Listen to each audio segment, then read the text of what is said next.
join us. Appreciate you all being here. Well, we introduce our special guest in just a moment. Our topic this evening is Size Matters, Penis Dissatisfaction, and Gun Ownership in America. And we'll bring up the author in just a moment. Some housekeeping quickly before we engage in this very, very interesting discussion. I've read the papers that Ben has supported in advance of this, and it's quite fascinating. Not what I expected in many ways, but also what I expected in many ways. I would like to ask people, if you'd like to support the channel, in the link tree in my bio, you'll find PayPal options for myself and for Anthony, also Venmo and Cash App. Anthony will not be joining us tonight, although he may check in at some point over the evening. While you're there, please sign up for our Discord. We are trying to engage our community there, and it's actually a tool that I wish we'd had sooner. Also, while you're there, check out the merch shop, and please subscribe to our YouTube channel. The box will be open this evening. We'll be taking guest requests for people who have questions on topic. We would just like to ask that you funnel those questions through our mods. Our mods will be active in the chat, and they will point the conversation. And if your question is on topic as we go through the night, then we will be glad to bring you up. So without further ado, let's bring up our special guest of the evening. Good evening, sir. How are you tonight? Good. Hold on one second. Let me get my camera on. You got it. Ladies and gentlemen, this is Associate Director of Public Health at Florida State University, Professor Ben Dowd Arrow. He has been on our panel before. You are a well-rounded, very well-versed, highly educated, well-informed individual with expertise in many, many, many, many areas. I know you had a rough travel day, so I appreciate you coming back and be willing to do this with us tonight. So again, welcome. And if you don't mind, Ben, would you just kind of give an introduction to who you are, what your background is, and then we can jump on in. Absolutely. So, as Steve so eloquently stated about me, I am the Associate Director of the Public Health Program at Florida State University. I am a public health professor. I'm a medical sociologist by training. I study health disparities and health outcomes, and mostly that focuses on intersections of race and religion. And then I look at things like firearms, vaccinations, cognitive decline. Firearms being my main, source of research, where I break that down into one of two things, like who owns guns and why do they own them, or how do guns help or harm our personal well-being. So I focus really in those two areas, and under the who owns them and why, I also look at policies related to guns and why people would support those or why they wouldn't. So yeah, that's kind of who I am in a nutshell. Well, I appreciate that very much. Ladies and gentlemen, if you guys please would like and share the live, tap as quickly as you can. Let your magic fingers do the work right on my forehead. Sure, a little higher, that'd be fine, but forehead would work. And then please like and share the live out to your friends and foes. We would really appreciate that. So first of all, both papers that you sent me are fascinating. Not only will we get into this topic tonight, but I think we're probably going to touch on some good news in some regards regarding reduction of crime rates that we've seen over time, but yet there's still some holes that we should probably unpack a little bit. Obviously, so that's a fascinating topic too. And when we talk about the intersection of how gun ownership kind of plays into that, we see an inverse relationship, right? Sure, gun ownership means more crime. Well, you're driving this bus. So the only thing I wanted to make sure I did is I wanted to introduce, again, the title of the authored piece that Ben co-authored with some of his colleagues, Penis Dissatisfaction and Gun Ownership in America. And you told me that this was sort of like a follow-up to a paper that you did. The title of this one is a real clickbaiter: Sexual Dysfunction and Gun Ownership in America, When Hard Data Meet a Limp Theory. So yes. The floor is yours, sir. I have a bunch of questions, but you can dive in as to what the origin of this, why this was such a fascinating piece, and how it came about. So there was a piece of satire that was published in 2011, 2012, that said a study has shown that gun ownership is linked to having a smaller penis, right? This is satirical. It was like The Onion. I don't remember where it was published at, but something like The Onion, right? Sure. Published in a outlet like that. And a lot of people got upset. Right. A lot of people were upset, but we've heard these kinds of comparisons before, right? Especially when we start thinking about men, masculinity, and things like the midlife crisis, right? Where men feeling less masculine, they do things to compensate for their masculinity fading or their aging processes. So they get a big truck, right? Or, a sports car or whatever. And one of the things that has also been put into that is the idea that they get a gun to compensate. And we see this in society everywhere. There are political cartoons that say things like, have you just tried Viagra, right? With the guy at the shop buying a gun. There have been, these other like kind of pictures taken. If you go to certain restaurants in the South, there'll be a sign in the men's restroom that says, you're shooting a pistol, not a rifle, stand closer. Right. And so like you see these kinds of things everywhere in society. You also see, these messages that, having a gun can make a person more or less masculine. So if you look at movies like Rush Hour, Put Down Your Gun and Fight Me Like a Man, Friday has the same line. There was a 1950s Western called Shane that was like, you want to be a good man, then put your gun down.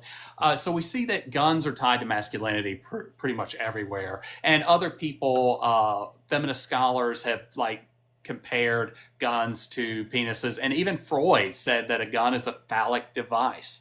So that's what led to really like looking at this is like, is it actually connected to masculinity in that way? And is it tied to perceptions of how well a man's penis fits in the world, right? Like, because men, we associate a lot of our manhood with our penis, and like, is the gun a compensatory object?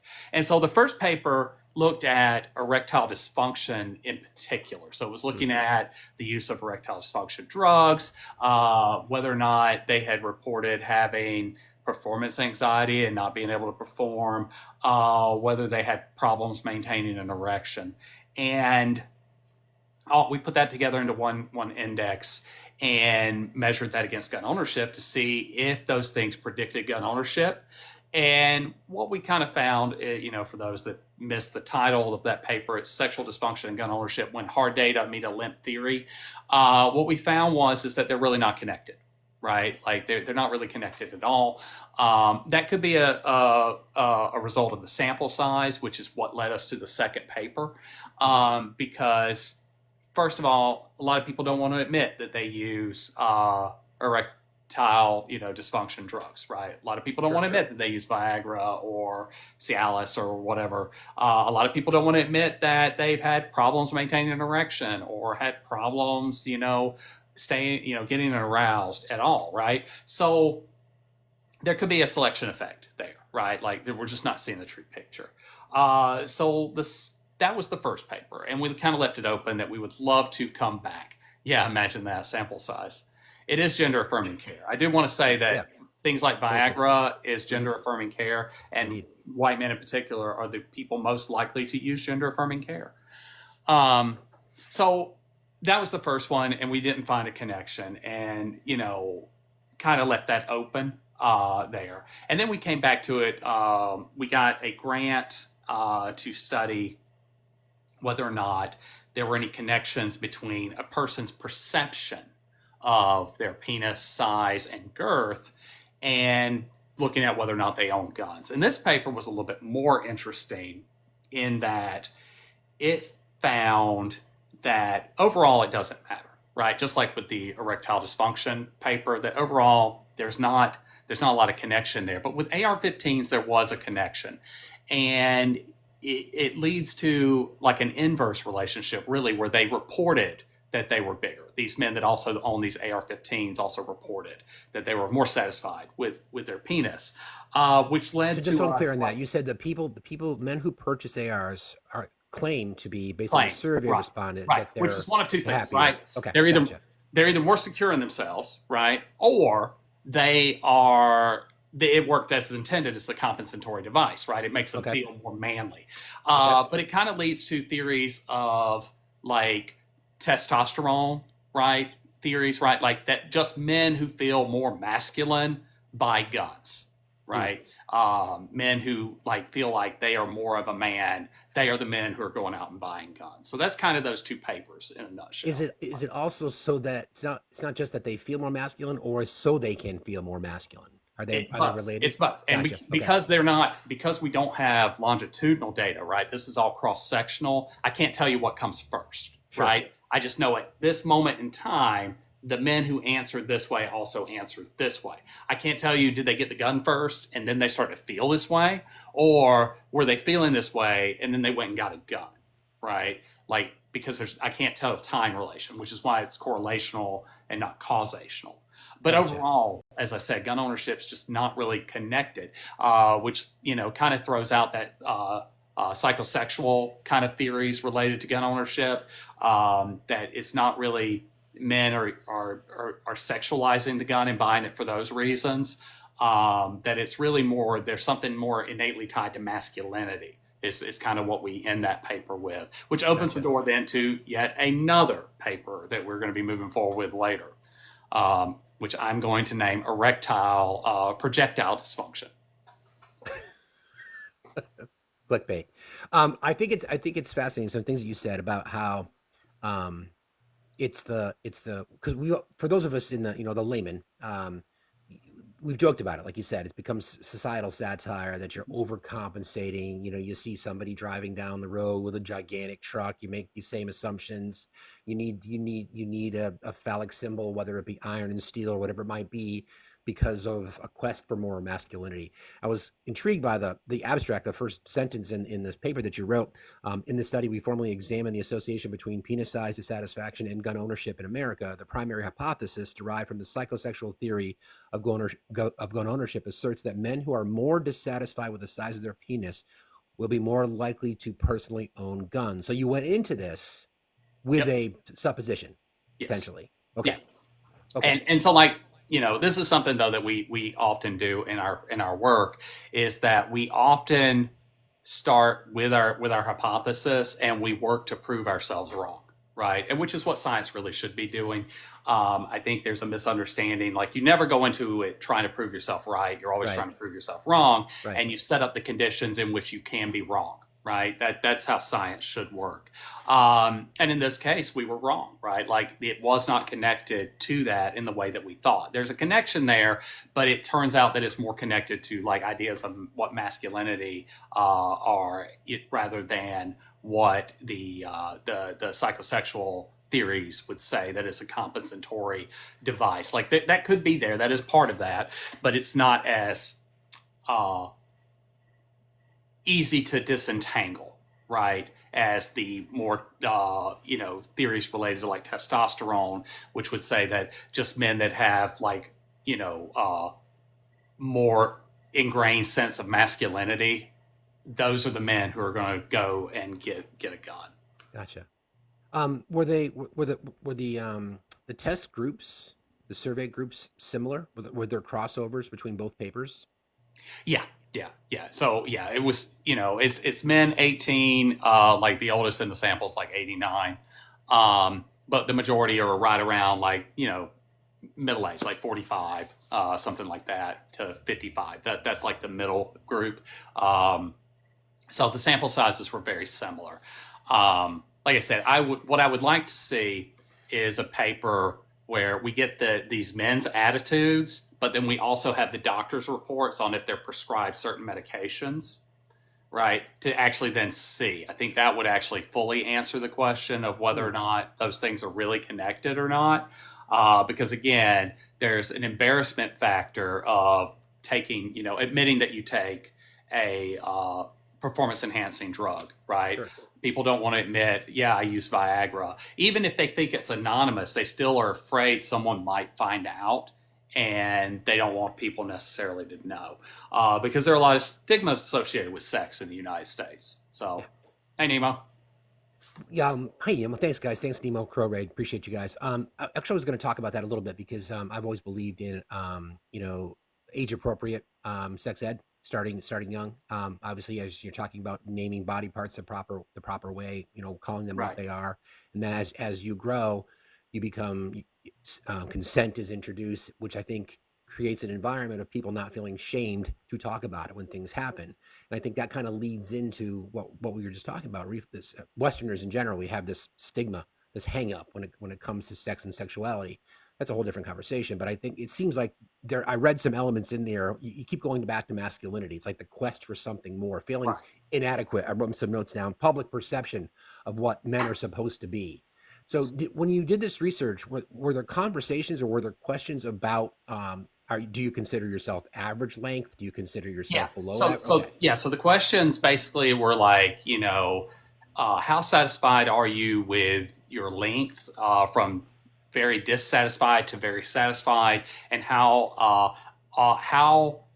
uh, much better or worse than average do you think you are with girth, right? Hmm. Which is, much better than average, average, less average, much less than average. And so, like, those were the way that they were kind of like shape the multiple questions that we put together to kind of make that measure, Hmm.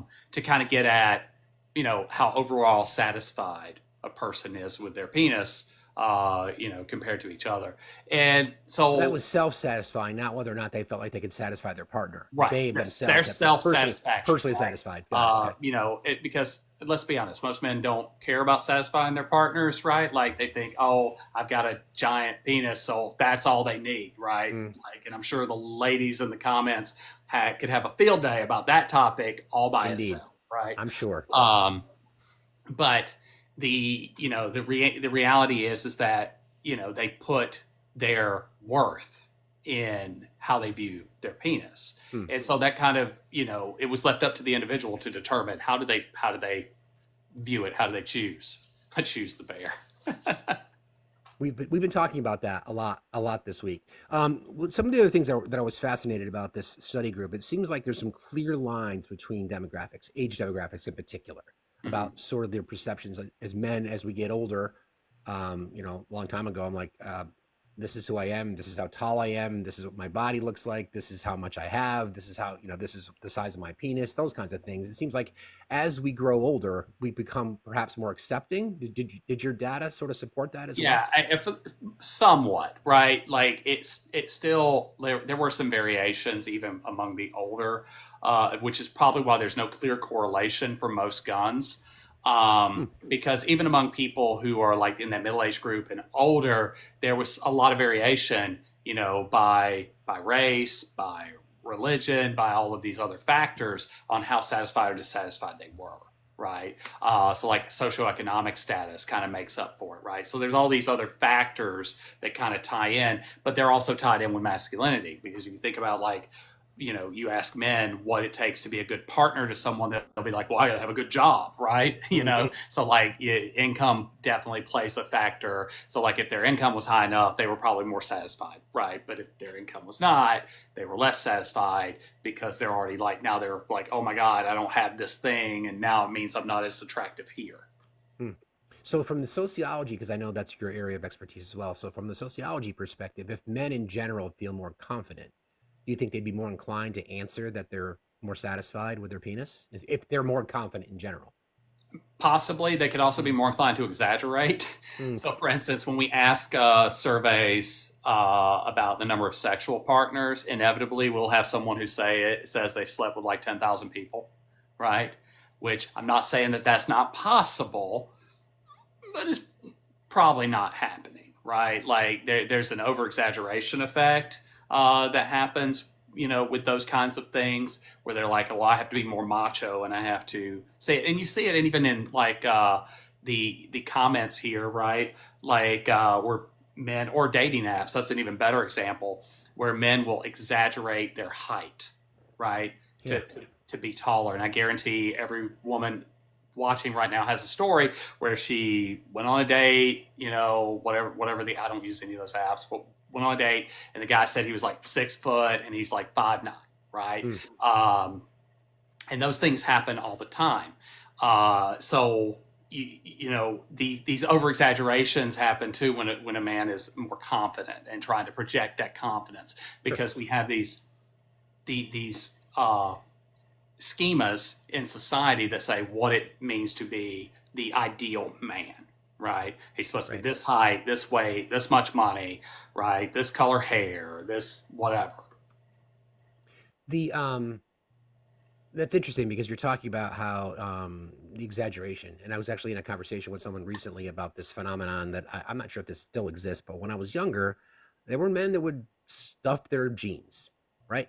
And the question, yeah, so we know that happened, right? So that we know that and I was it was sort of a mind-blowing gobsmack moment when I was sharing this conversation, and I'm not sure if a lot of women realize that, but the question was, why would you do that? And obviously, because later in the evening, if things go well, the truth might be told, right? I think the phenomenon with ED drugs would be a man would potentially enhance unnaturally, artificially, and then use a quick trip to the bathroom to take care of biz, and then becomes the grower versus shower scenario kind of thing. So the exaggeration thing, I think, goes with the territory, obviously. All right, back to your paper.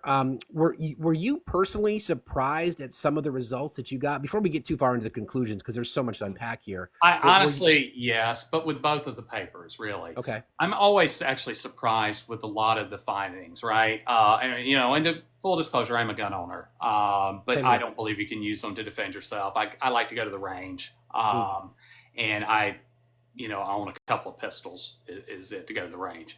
But I still expected to find certain things. So, like the first paper I published was on fear, gun owners and fear, and that one, I actually expected people who were buying guns today to be like, yeah, I'm buying it because I'm afraid, right? Like I actually expected gun owners to have more fear. And that did not turn out to be the case. Gun owners actually had less fear. That surprised me. I oh, that's also interesting. then, because of that, later papers, when we're looking at people with less fear, they sleep better at night, they're happier, they're more satisfied with their lives, published on all those things, not connected at all. Gun Mm, ownership does not help you sleep better at night, does not help you, be happier. It does not make your life feel more fulfilled.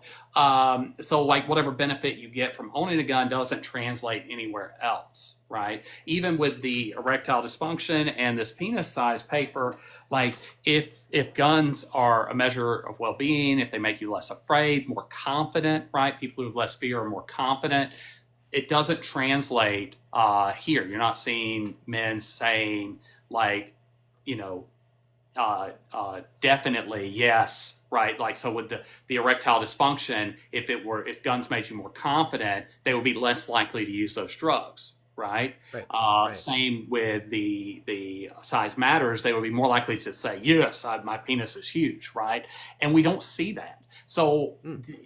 guns, whatever benefit that they provide, doesn't translate to any other measure of well-being. And for those that are listening, well-being is considered the most holistic measure of a person's health because it asks you directly about things that are linked to health, like how happy are you, how much do you sleep at night, things like that. So the conclusion then, in many cases, although again, there are some connections to this need for masculinity, this desire for this desire for masculinity to be perceived by the public as more masculine. It seems like people who already feel masculine are the ones that are more inclined to own firearms. Is that part of the That conclusion, that's or our did I that's miss our that? supposition at the end of the Okay, paper. It's the ones that perceive themselves as more masculine are the ones that are more likely to own guns. Um, gotcha. which kind of makes sense when we look at the gun culture where you have these people who think I can stop a mass shooter, right? Like, give me my gun, I can stop it. And then in reality, that just doesn't happen, right? Like, it's very rarely does a civilian stop one of those events. In fact, I have a video. It used to be one of my pinned. I don't know if I still have it pinned or not, but where I break down like 10 years worth of those events and show exactly who stopped it. And almost always it's the person stopped themselves. Okay, But when you are stopped by a person, it's either off duty law enforcement military or on duty law enforcement military. It's right. not Jim Bob down the street with his AR 15. Um, and so, you see those situations though where they're like, yeah, man, I can stop these things, I can fight. Like, even when I got my concealed renewed here in Florida, a deputy was the concealed trainer, and he was talking about how I'm going to teach you all to stop these kinds of things. I'm like, no, you can't. Like, and we got into an argument back and forth, and like by the end of it, I was like, what if I come up behind you and I shoot you first? And he's like, Mm, well, in that case, I was like, that's the case. I was like, because I was like, yeah, just like you, I was like, you and we both have training where we know how to recognize threats. And he's like, yeah. I was like, so if you were going to commit one of these events, what would you do first? And he's like, well, I'm not. I was like, if you were. He's like, well, I'd scan the crowd. I was like, yeah, scan the crowd and look for what? Well, the threats. And it's like, and what do you do then? He goes, well, you take out the threats. Exactly. That's like they would scan. They would recognize the people who are the most likely to be a threat. That's the people that they go after first because they want to, do these things as long as they can. Um, and so, I'm not a big believer in the whole self-defense argument because of that, right? Gotcha. Yeah. And there's also some stuff like with the military where like you go through basic and every night of basic they come and show up at your barracks like 1 o'clock in the morning, 10:45, 4 a.m., right? And wake you up with an air horn or trash can lids or something. And you have to scramble to stand at the foot of your bed. And until you are ready to, be standing at the foot of your bed before they even open the door, you're not ready for an emergency situation. The other thing that the military taught was that a pistol is not a weapon. It is something used to make people duck while you go get a weapon, right? So, and that's what we most often use for self-defense is a handgun. Right. So I'm not a big believer in any of that, but we do see there is a culture of people who do believe that.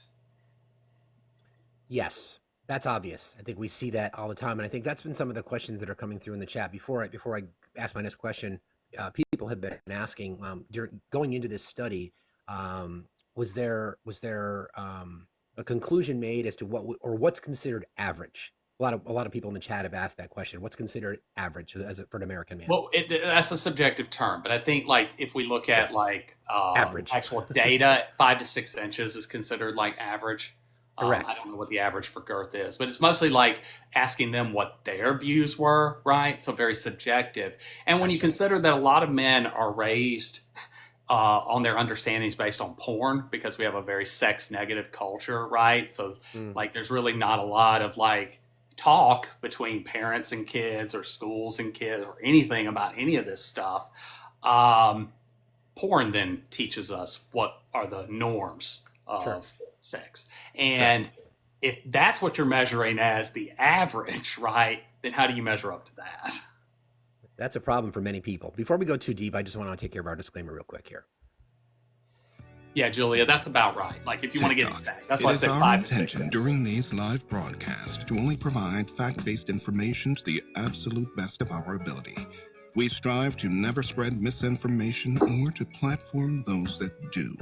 Opinions of our guests or commenters are theirs and theirs alone and do not reflect those of the host.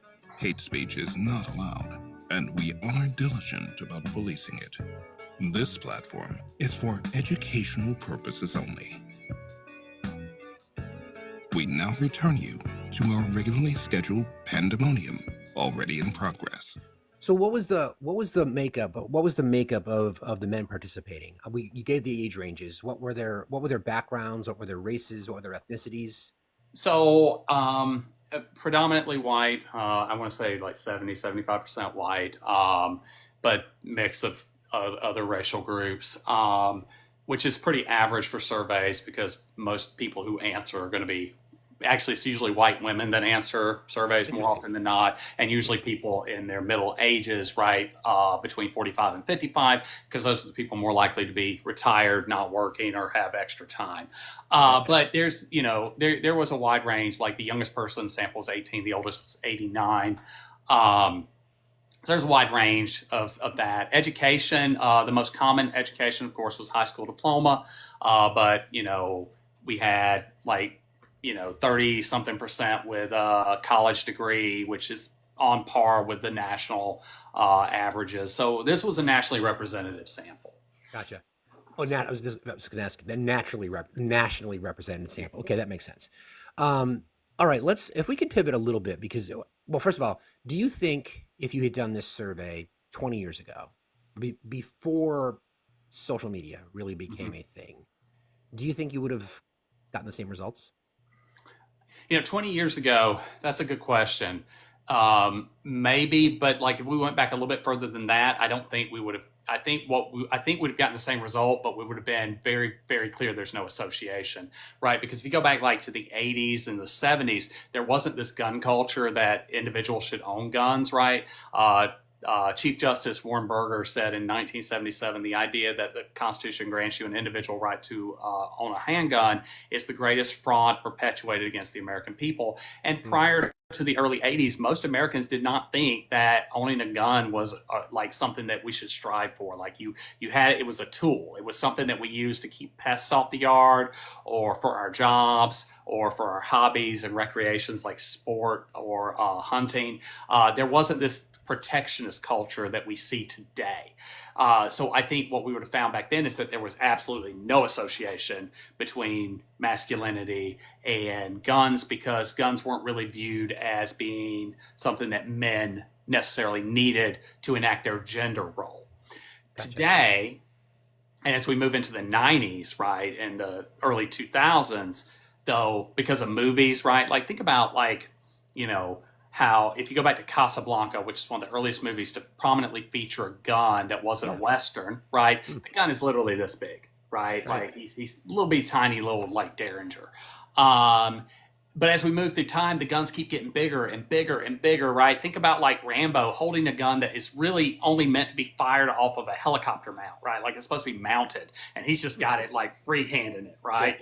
And then not to be outdone, Arnold Schwarzenegger in one of like a racer, I think it was, holding two of them, one in each hand. Right? And then we move forward to the Danny Trejo movies where he's got a Gatling gun mounted to his motorcycle, right? Like we just keep getting bigger and bigger and, you know, more explosions. And then we have video games like Call of Duty that make guns seem cool and associate it with masculinity. And I think media and social media have like really bonded those two things together and made them now where we think guns are like more important to being a man and being an American than we may have in the past.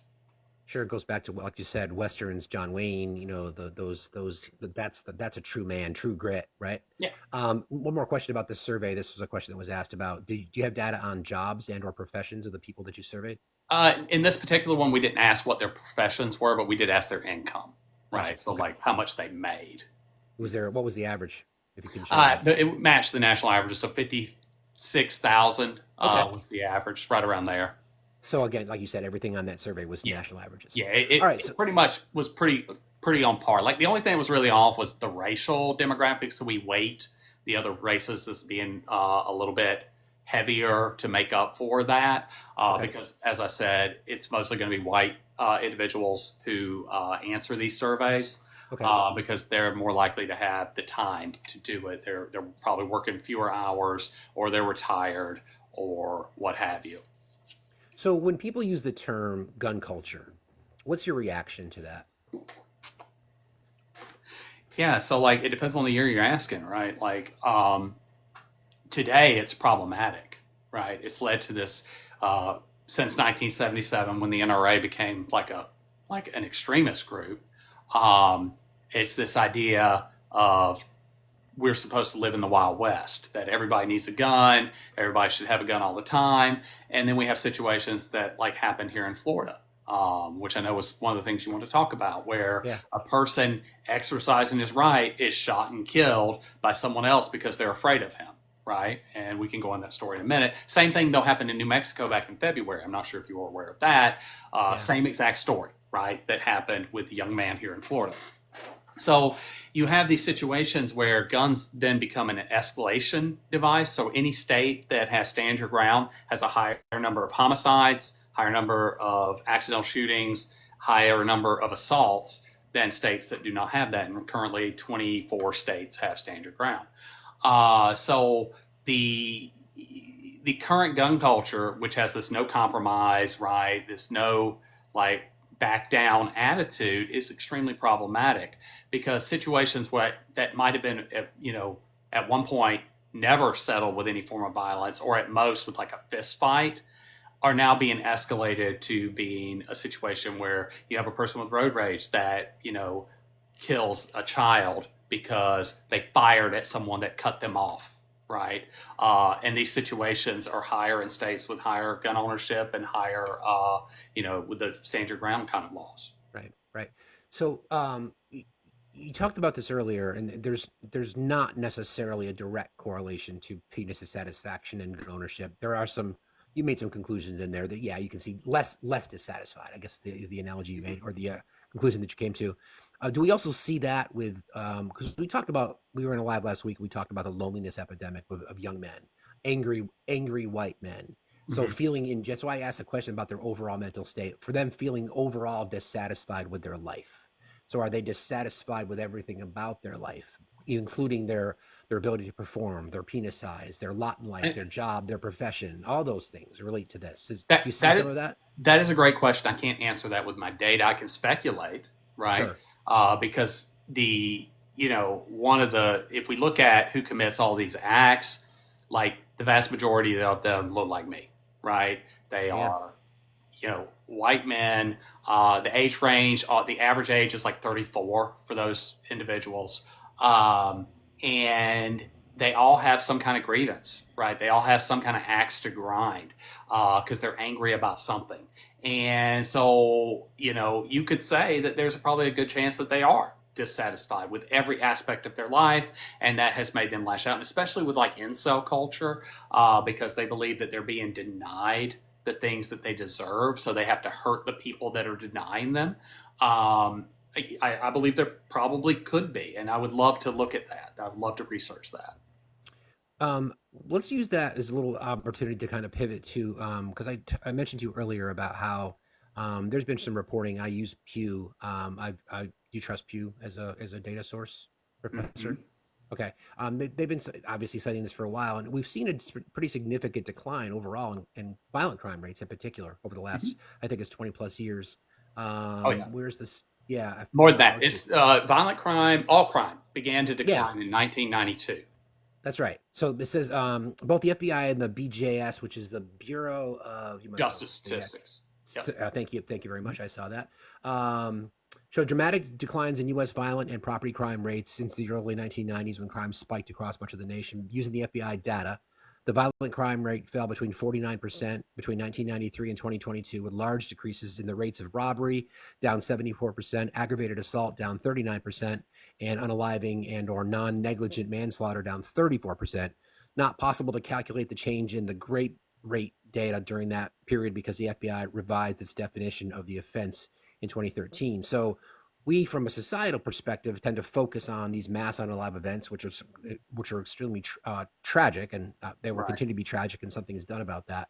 But I think if there's good news to this, violent crime is decreasing.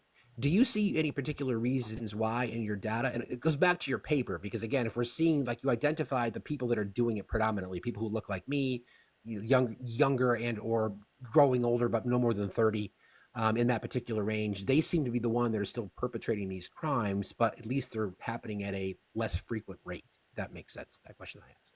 Yeah, so let me address something because I saw it in the comments too, because it kind of goes Sure. along with what you're talking about. While violent crime is down, areas that have higher rates of gun ownership have higher rates of violent crime, Right. right? So crime actually goes up. More guns equals more crime. That's what we have proven over and over and over with data.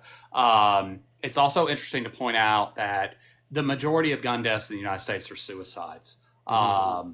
But suicides are actually lower in states with stricter gun laws, and that's suicides overall. Like, because for a lot of people, a firearm is the only way to do it, and if they don't have access to that or they can't get easy access, then they don't attempt. So states with the strictest gun laws, they have the lowest rate of suicide, the lowest rate of mass shootings, the lowest rate of homicides, and the lowest rate of accidental deaths. So gun mortality overall is lower in states with stricter laws. And so that's what brings down that violent crime rate, because those states like New York has a rate of like 5.4 per 100,000, but Florida is like 15 per 100,000, Mm. right? Mississippi's like 31 per 100,000. So states, with looser laws have more violent crime, more, gun deaths related to that. One of the things, though, that we could say, though, is that one of the reasons that violent crime goes up and down, because we do see a couple of upticks in a couple of years, right? Like, not enough to show a trend, but like in 2016, there was a slight uptick, which was the election of Donald Trump, right? Like, which led a lot of civil unrest at the time. And then we see a major uptick in 2020 where gun deaths skyrocketed, violent crime skyrocketed during the pandemic, right? But these things quickly reversed themselves, as we continued on, and the downward trend has continued. I think that economics is actually a bigger predictor, right? because poverty is one of the best associations for crime, right? The biggest predictor of crime is whether or not you get a high school education. That's why Right. they call it the school to prison pipeline. So if you don't graduate high school, you're more likely going to go to jail because you don't make a lot of money. So poverty, education are most closely linked. And so the states with the highest rates of gun mortality and the highest rates of crime are actually the poorest states in the country. Louisiana, Mississippi, Alabama. These states have extremely high levels. New Mexico, very high levels of crime because they are poor states. So I think that states that have better social safety nets, like New York, California, because California has a rate of 9 per 100,000, so half of Florida and Texas, that those states actually see lower amounts. The phenomenon, I'm sure it must frustrate you when we hear the rhetoric about, Chicago, and we hear the rhetoric about, Chicago is a racist dog whistle, and I have that as a flagged word on my videos. No one can comment Chicago. right. Yeah. Yeah. So that must frustrate you when you hear that, because we hear it all the time, because the data, exactly what you talk about, Yeah. is often, I think, what's the number? 120 firearms per 100 citizens in our country, or something Yeah. like that. Yeah. Right? 120.5 Yeah. per 100 citizens. There you go. And then what we often see is and many people provide, like, the solution is more firearms. We had a conversation the other night with somebody who wanted more resource officers in schools, and we kept using the analogy, like, the bigger the school, the more resource officers. There were We have to go 432 officers at Uvalde. exactly, exactly, exactly, 432 officers showed up to Uvalde, and they could not stop one exactly. man. A lone gunman, exactly. Okay. So that goes back to this sort of your paper. And by the way, folks, we're speaking with Professor Ben Dowd Arrow, who's the author of a co-author of a recent publication called "Size Matters: Penis Dissatisfaction and Gun Ownership in America." I think because we talk about the people who are more inclined, or those people feeling, young white men feeling like the victim mindset, right? So they're susceptible to messaging, in particular messaging from the NRA, in particular messaging from right wings, from squawk boxes, from the Charlie Kirks, the Ben Cohens of the world, about you're the target, you're the victim. So in your analysis, were you able to identify a person that we should be concerned about, an individual, a 18-year-old white male from a rural community? I'm just generalizing. So first of all, gun mortality is higher in rural red areas than they are in cities. Cities Right. actually make places safer, which is funny, right? Because people like scream Chicago, but Chicago's not even in the top 30 most dangerous places in America. The top spot belongs to St. Louis, Missouri, and New York's not even in the top 150, right? Right. And that's like 12 million people in New York City.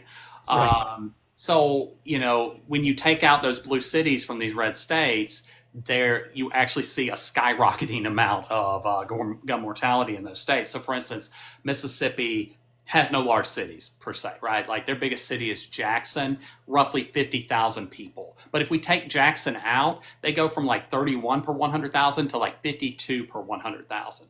Right? Like, they skyrocket. The blue city actually brings it down because in people that live in urban areas are much less likely to own a gun.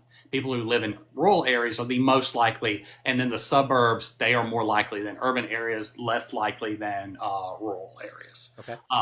So the idea that, like, oh, it's the blue cities is kind of like laughable, because the data just doesn't support that.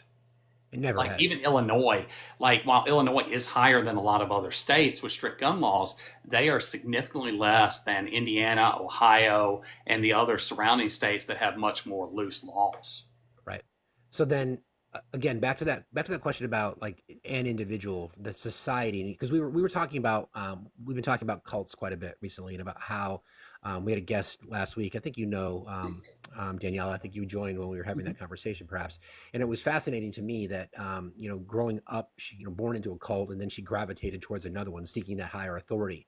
And we Mhm. identified how it makes more, it's obvious. You can see why someone who's raised in a cult, exposed to that higher authority, then seeking out something else. So then young men, more data that we've learned recently, as women age, they get more and more liberal. As men age, they get more and more conservative, but not at the same rate, with Right. the exception of, like, high school male seniors. They seem to be the ones that are the most vulnerable, susceptible, perhaps the ones that are feeling less masculine when they look at their friends in the weight room, or they watch corn, those kinds of things. So when you study this, did you see anything like that? Again, you may be speculation, you may not have data to support I it, but I'm mean, just like, curious. so what the FBI data will say is that other than white men, it's really hard to put like a pin in exactly who's going to do these events, because the oldest person on record to commit one was like 88 years old, and the Mm, youngest person on record was 14, right? interesting. So like it really varies. And while we focus on like school events, like most of these events happen in a workplace, right? Like I don't know, you and I are old enough to remember the term going postal. I don't Oh know if the yeah, rest of the listeners do, but that right. phrase came about because people working for the post office would show up, they get fired on Friday, they'd show, or on a Monday, they show up on Tuesday or Wednesday with a firearm, and they would hurt their coworkers, Right. right? Because of the stress of the job. And so, this whole idea that we focus on the schools because that tragedy is just more, I think, gut wrenching for Sure. us. So we focus on the young men that commit those acts because, again, overwhelmingly men. There are very few people who are not men that commit these acts, and very few people who are not white that commit these acts. Off the top of my head, I can only think of two that weren't white that committed, like the Beltway snipers in Maryland, and Right. then the Virginia Tech shooter. Right. And I think there's one more, but I'm blanking on who it was. But for the most part, they're white, and then I want to say it's like 80% are men. And in the cases where it's a woman, it's often in self-defense, right? Or like she is like going after her attacker, someone, her abuser, something like that. Whereas with a man, it's someone who felt slighted, right? So like the Mm, things to look for, and what we tell people to look for is, you can't say, oh, it's the loner kid, because most of these people were either married or recently separated, divorced from their partners. Most of them were living with someone at the time. Most of them had significant interactions with someone at the time.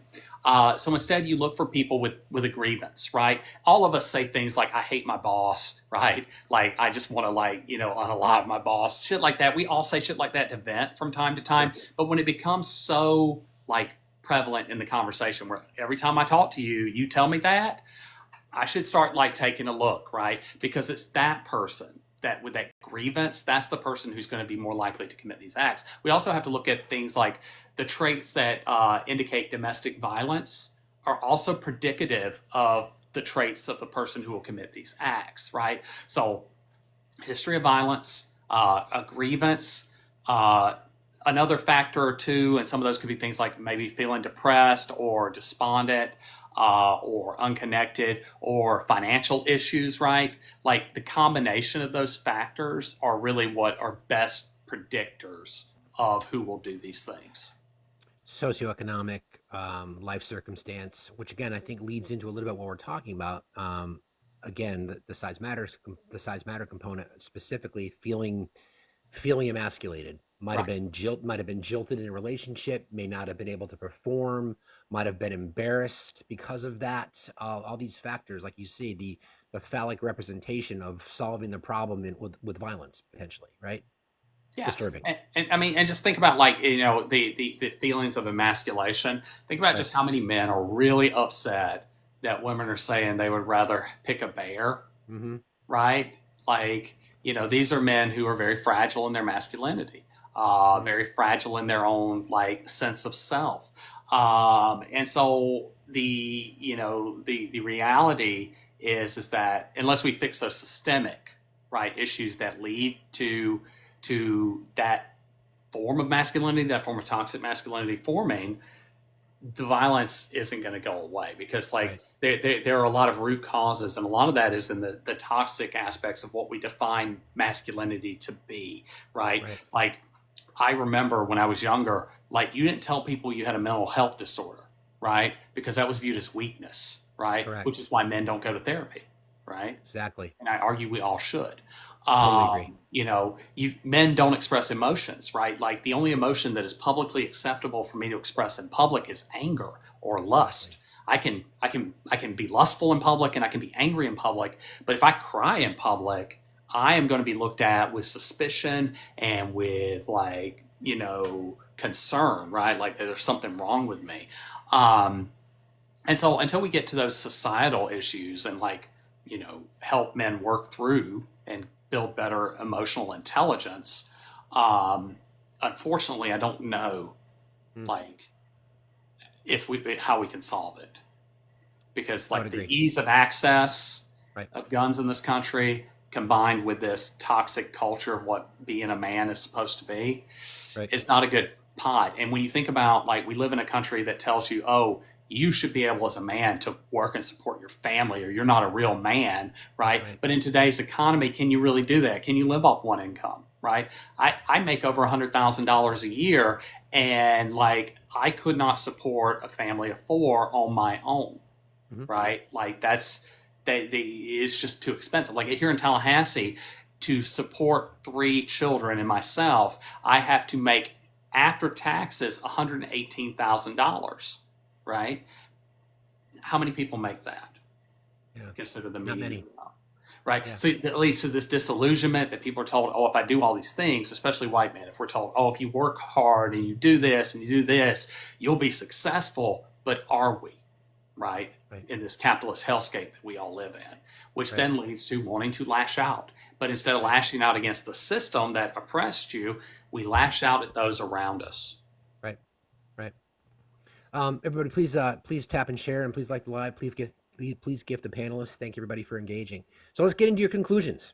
So let's put a bow on this, because it's fascinating. Because to be honest, I was a little bit surprised by some of the conclusions. So why don't you sort of unpack what you and your colleagues concluded from this research that you've done? It's fabulous, by the way. Again, we're with Professor Ben Dowd Ariel, the author of Size Matters: Penis Dissatisfaction and Gun Ownership in America.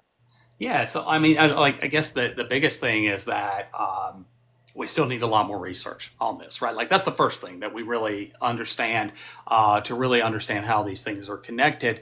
But we also start realizing that there's a little bit of slander on gun owners in this respect, that to accuse them of compensatory kind of behaviors, right? Because we don't see a lot of evidence for that. Like I said, there's that inverse with the AR-15, but it's not a strong association. So we need better data and more data, right? Like that's why I would like a doctor's report on one hand and then their perceptions on the other, and then compare how they answered across space and time.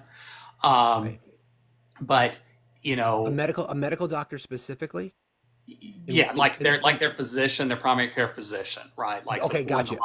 Hospital reports. Understood. Okay. So we get have them all answer a survey on see if there's any other underlying health factors that we see the full spectrum, so to speak. Got it. Yeah. Okay. And then we would have the doctor actually note whether or not they have been prescribed a specific medication, or note how their genitalia measured to the averages, right? Because we collect that data. When you go for a prostate exam, your doctor has all that data. Don't fool yourselves and think that they don't. So I think that will help us get a definitive answer on whether or not these things are really connected. But I think the biggest conclusion to come out of this, besides we need more data, is that the psychosexual theories of gun ownership don't really hold a lot of water. And so a lot of those say that, masculinity is enhanced by gun ownership. But instead it looks like it's actually the other way, that the more, people who feel more masculine then want to express their masculinity through gun ownership, not gun ownership makes them want to go, makes them feel more masculine. Right. The inverse. Right. So, ideally, I'd love to have longitudinal data so I can see when a person bought a gun, when they started using a performance enhancing drug or whatever, ask them multiple times over a long period of time how they view their penis size, right? Because it'd be great if I could ask them before they got a gun and after they got a gun, right? See how it changes. Their overall satisfaction, you mean? To ask them before and after? Oh, that's an interesting question. Right. Right, because how would that change, right? Because that would definitively tell us whether or not they felt more secure in themselves, right? Mm-hmm. Because one of the long arguments about gun ownership is that, gun ownership has typically been concentrated among middle-aged men and older, right? Because guns are expensive, right? Like the handgun that I own is like $900, right? They're expensive.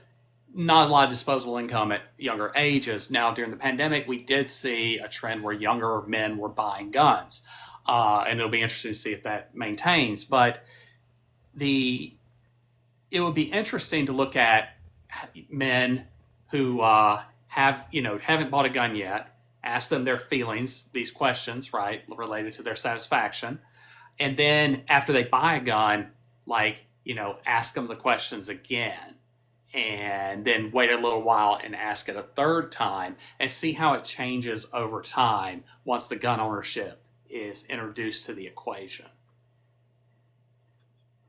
That's interesting. Right. And I think as you said, societal factors as their overall condition in life would be better, whether or not they have a better job or a better place to live or a better family dynamic. All those things might change, which again goes back to my initial question about overall dissatisfaction, right? Because if you're feeling down, everything sucks. Your where you live sucks, your car sucks, your relationship sucks, you're overweight, your mental health is in the shitter. All those factors come into play, right?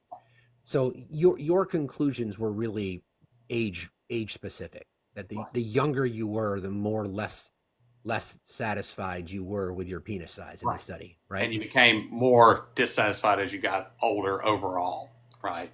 But how much of that is also played into, right? Men can start feeling erectile dysfunction at like 35 on average, right? How much of that is related to just growing older and your body doesn't work the way it's supposed to work anymore, right? Mm-hmm. My body certainly does not work the way that it worked in my 20s, right? I want my body to work like it did in the 20s, but that's the problem. Yeah, I would love that. It doesn't, sadly. But the reality, is that maybe it's more about the fact that they're aging and it's not working the right way. That's why they're more dissatisfied versus the younger people who are 20, the wind blows on you and you're ready to go, right? Yeah, sure. That's an interesting comment. I think I want to go back. I'm just multitasking here. Sorry. This is part of the conversation that we've been having about the man versus the bear, right? So I think the problem with men who don't understand that question is because they generally think that women would choose the bear. And what women simply want, from my perspective, is for men to understand why they would choose the bear, more than wanting to choose the bear. But that's a whole different conversation. So, all right. The box is open, guys. Will you take some questions if people have some questions, Ben, if they want to jump in and take some questions? You cool with that? Yes? Dave. Yeah, Dave. Oh my God, Dave Viking. Okay. Well, so let's talk about that that horrible situation of that young man in that you're going to be talking about coming up. I think you mentioned the airman in DeKalb County, Georgia, who was or Florida. Okaloosa County, Florida. So right down the road. So the Air Force Base is at Fort Walton Beach here in Florida. It's like an hour and a half from where I'm at. Over in the Destin, Niceville, Fort Walton area, for those of you who've been to Florida. So in that situation, a 23-year-old young black man who was a member of the United States Air Force, he was on FaceTime or something, talking to somebody, a girlfriend or something, I'm not really sure, and heard a knock at the door, went to check the door, didn't see anybody out he called out who's there, didn't hear anybody. Went back inside. Then somebody started banging on the door really loud. He looked through the peephole, didn't see anybody. So he went and picked up his firearm as the deputies kicked in the door, saw him holding a gun, and shot him dead. They were responding to a noise disturbance at the wrong house. Wrong house. Stand your ground laws in Florida. They entered the wrong house. And qualified immunity for law enforcement. Just going to ask that question. So again, another young black man in America gunned down, an innocent young black man doing what the law would allow him to do. Stand your ground. Picture. Give me 1 second here. Sure. And then the qualified immunity, the officers on administrative leave and getting paid. This is one of those circumstances. This is a conversation that we need to continue to have because we see it every single day. I mean, we talk about, there's publicity around a lot of crimes, and we talk about these massive school unaliving events, which are horrible, and in grocery stores and in synagogues and churches. But this happens to members of the BIPOC community in our country every single day. And law enforcement in our country is protected. In fact, under Trump administration, they want to extend and expand immunity for law enforcement, which is the most despicable display ever. Again, we talk about fascism, but so your overall comments on qualified immunity. There we go. So that's Roger Fortson. He was the young airman who was unalived by law enforcement a few days ago in Oklahoma. 23, prime of his life, serving his country. From what I've read, very highly regarded in his future. He was well respected. An American hero. The NRA has not come forward to defend him yet. Interesting. And yeah, qualified immunity is the worst thing that ever happened, right? I get where the idea came from, right? Like the idea was good in theory, but it's been horrible in practice. Like in theory, it's this idea that a robber or something breaks into somebody's house and the cops go in after them. The cops can't be held liable for damages or things to stop the guy from, harming someone. That on paper, that sounds really good. The problem is that it's been used to excuse bad behavior, like what happened here, like with Breonna Taylor, like with George Floyd, like with all of the other individuals that have been harmed by law enforcement. This young man is 23 years old. He was a member of our U.S. Air Force. Okay, he was somebody that, like a lot of law enforcement, don't join the military. They don't, and so like he did something that they were unwilling to do.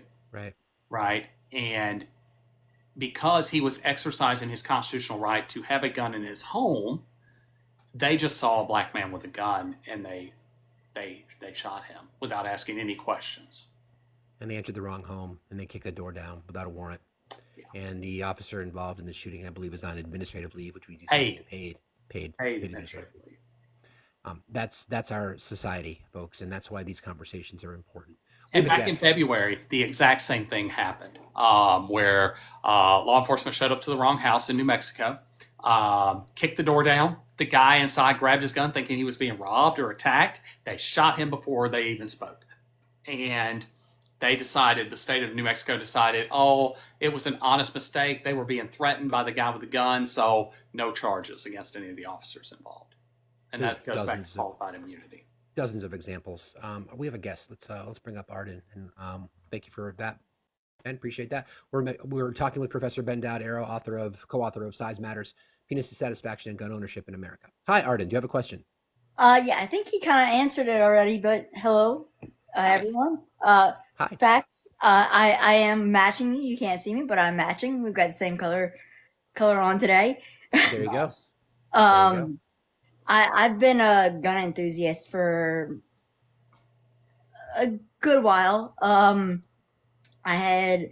one point I had an FFL. So, I was all about doing things the right way and getting training. And over the years, my thoughts have graduated, I guess. But one of the things that I have noticed, and you kind of touched on it, Dr. Dowd Arrow, was just younger people today. I've noticed they're not as enthusiastic about pew-pews as people were when I was in my late teens throughout my 20s. And I was just wondering if you saw any of that in your research.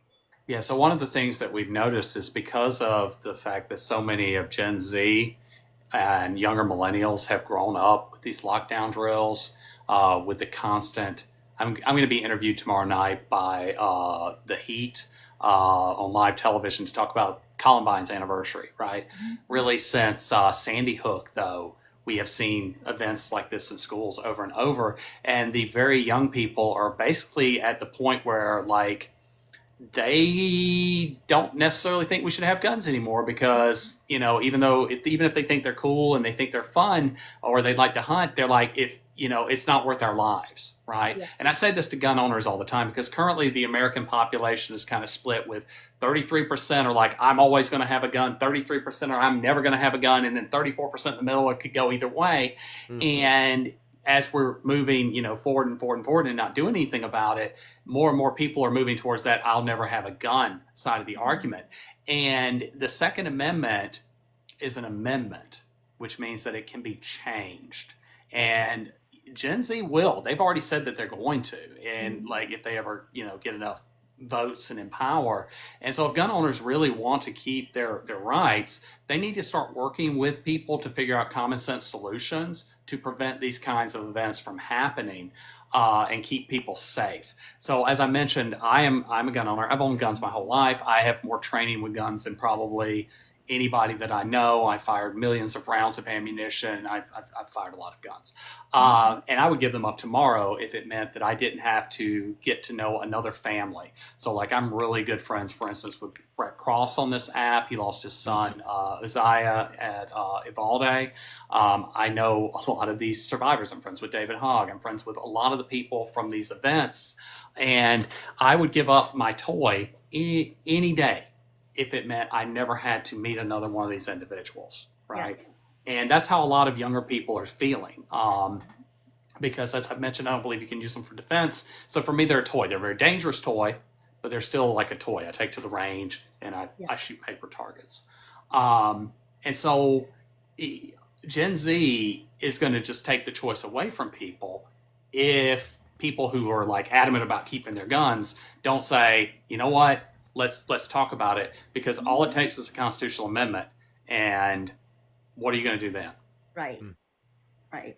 I'm in Southeast Louisiana, so we definitely probably more so fall in that 34% of never going to give them up area.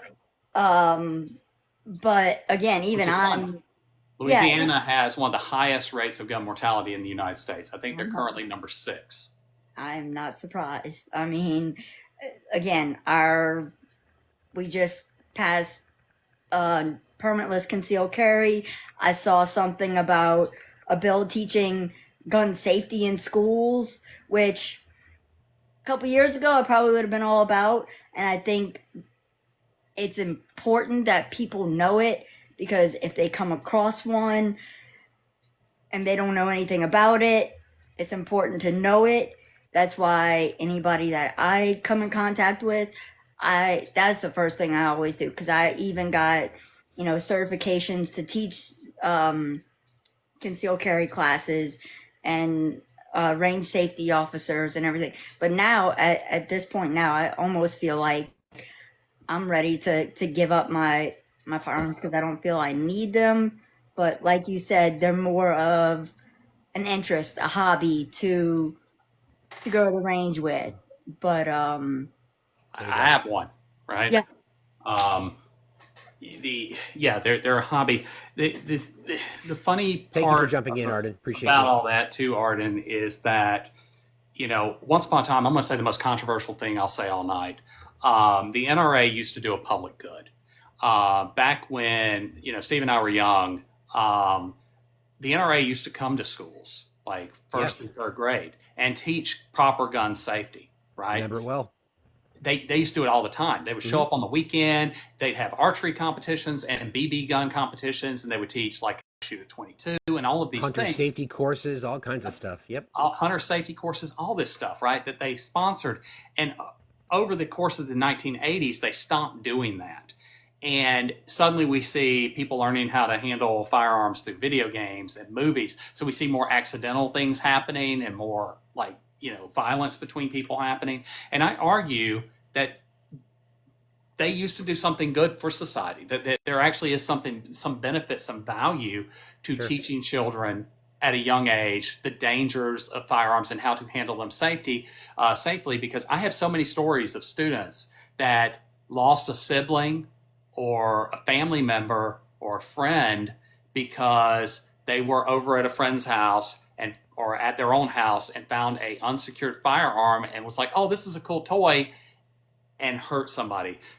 Just a couple of weeks ago, a friend of mine from Sarasota was up here in Tallahassee visiting family, and that one of their family friends was over and had to leave because his very young child had been unalived at another friend's house that he had been staying at because they found an unsecured firearm. Right.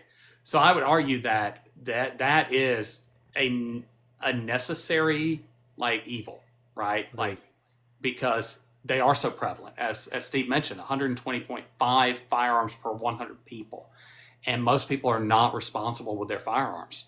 In 2023 in September, there were 2 cases in Tallahassee of children harming themselves with firearms. In one case, a toddler unalived his younger brother because the parents went to the grocery store, left the kids home alone, and there was several unsecured firearms in the house. In another one, fleeing a hurricane, a family went to a hotel and decided they had to bring all their firearms with them, and the 8-year-old brother unalived his 14-year-old brother at the hotel, right?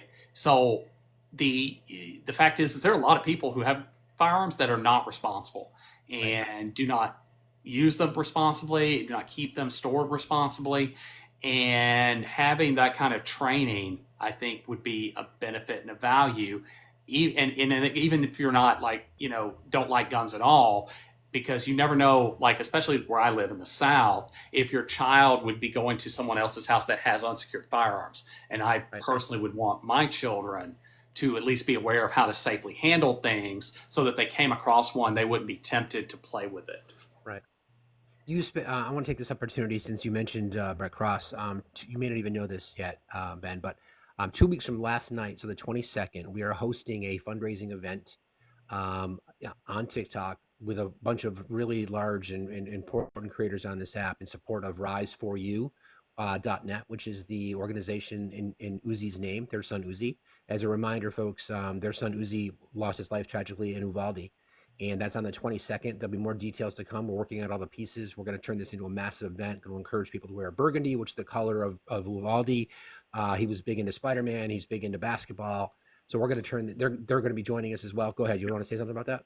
Yeah. And so I want to add a little thing to that. So for those of you who are Marvel Comics fans, okay, a friend of mine, Philip Kennedy Johnson, he is the writer of the current Incredible Hulk run.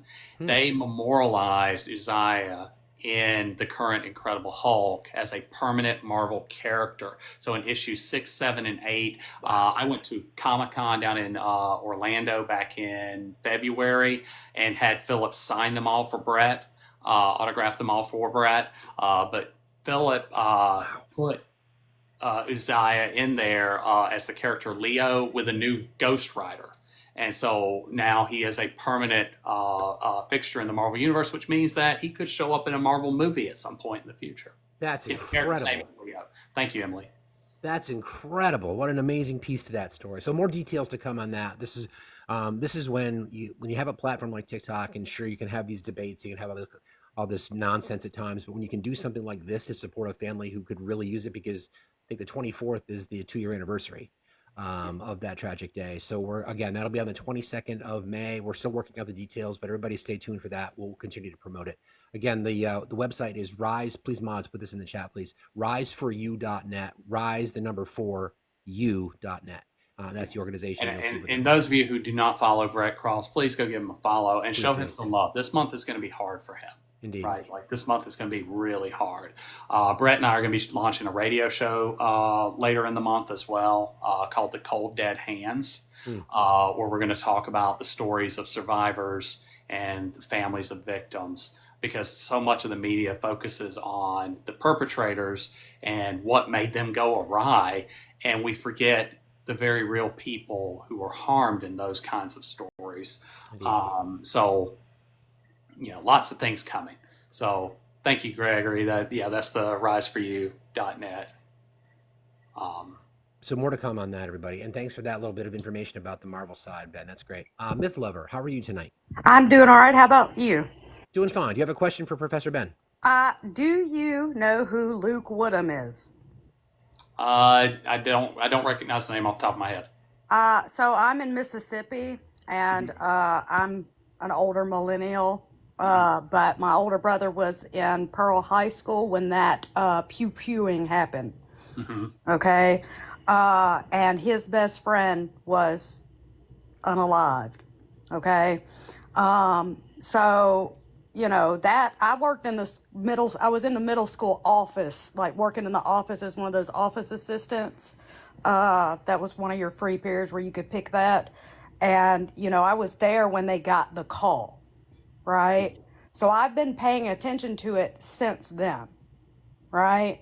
I also appreciate the fact that you brought up Mississippi, because I pay attention to that stuff too, and what you're saying. And I know I'm not an authority on anything, but I live here. So like what you're saying is absolutely correct, and the people in the comments need to be aware of that. Yeah. No, it is. It's say, but there's some small town politics that kind of play into why people don't believe it, right? Yes. Because if you think about like the small towns in Mississippi, they're not going to put crime in your neighborhood on the front page. No, Right? they don't. Our They're going. It's local going to be news section doesn't A tell you 22. anything. Mm, Doesn't right. tell you anything except for a little, like they'll tell you about random small short spots, like 30-second, minute-long pieces from across the country. But the local news doesn't tell you anything here. You have to find the information out yourself, or be an active part of what happened. And but Yeah.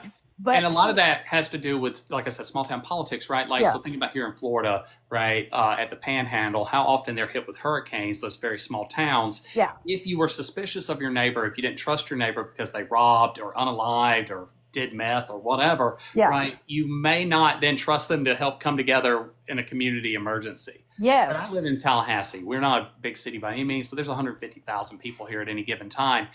And I don't know my neighbors, yeah, right? Like, so I can put a front page story of an unaliving or a carjacking or whatever, and I'm probably not going to know those people, even if it's in my neighborhood, yeah, right? exactly. But in a small town in Mississippi, like I'm thinking like Pascagoula, right? Like you probably know that person. Well, yeah, You but recognize. one of the things that I was trying to point out to some of my people that are on the fence with this particular subject is the fact that, like, when I was in high school, I had a couple of teachers that actively disliked me or disliked my older brother, and then got me in their class. And they just passed that legislation in Tennessee about teachers being able to carry, right? And I'm like, you realize that, and that goes back to your whole going postal thing, right? Like, I grew up learning about that, okay? Hmm. I don't think it's a good idea, because any Yeah, teacher can have a bad day. let's narrow that down, Myth Lover, because I mean, thank you for jumping up. Did you have another Sorry, question? sorry. That's okay. I appreciate that. Because you're not, and I'm going to drop you down, Myth Lover. Thank you Go very ahead, much for go coming ahead. up. I appreciate you. Because that question get asked a lot, Ben, about the quite frankly, I think it's a nonsensical argument that arm teachers. I mean, that's not what schools Yeah, I are was set going to up talk on for. that because someone else asked that in the comments. So Yeah, 81% of teachers do not want to be armed. That 19% who do are like the coaches, right? sure. The PE teachers. But most teachers don't. And the reason for that is the same reason that even though I'm probably one of the most qualified people in the room to stop a threat, can't do it. It's because we build a relationship with these students, and then I'm going to hesitate, right? Sure. Like, because I'm not there to harm my students, right? Sure. I'm there to educate them. And, you're going to hesitate because you're not going to want to do it, which means you're not going to stop the event. And, I would argue that most of us couldn't do that to our No, students because you have of course these not. relationships and the teachers aren't trained, right? Uvalde showed beyond doubt that the good guy with the gun narrative is false Exactly. because 432 officers showed up at one point at that scene, and none of them were brave enough to walk inside and deal with the threat, right? And we're going to expect a teacher who is not educated on that at all to stop these people when people specifically trained to stop threats couldn't do it. That's ludicrous. It's absolutely ludicrous. There's a question that came from the chat. Any data on growing up with weapons in the home that are used for hunting? I think the question is, do we have data about is the question about violence? People who grow up around guns for hunting? I'm not sure if I totally understand your question, but maybe we can sort of piece that out. I mean, I can speak generally that most people who grow up with a gun in the home become gun owners later in life, and most Americans have fired a gun, gun owner or not, today have fired a gun before they were 18. So I think it's like 64% of Americans have fired a gun at some point in their lives. So an overwhelming number have. Hunting's actually on the decline overall. It's still 26% of gun owners. Most people today buy guns for protection. That's like 69% of gun owners. Sports shooting is increasing. So the things that I do with the range. I'm not using anecdotes. I'm using data. But I just invited Ben to see if he wants to come up. the gun ownership, is changing, right? Protection is the number one reason that people say they use guns. Hunting is still number two, but it went from like 34% to like 27%, and it continues to decline. And moving forward, sports shooting will probably overtake that in the next 10 years. So, Ben C., welcome. Thanks for joining. You asked a question. You said that Professor Arrow was using anecdotes when there's anecdotes that contradict his claim. Would you like to unpack that a little bit?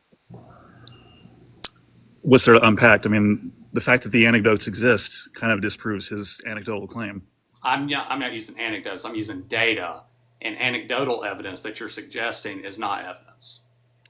If the data doesn't support your anecdote, it's an anecdote. If the evidence supports your claim, it's not an anecdote. You claim there were officers that didn't go in, correct? Of the 432 officers, it took a Border Patrol agent that finally stopped them by shooting through the window.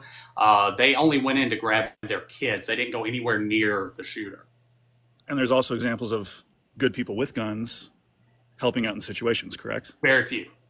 I have that data on my page. But they exist, so you're using an anecdote. But if they don't exist in high enough rates, then it's statistically unimportant.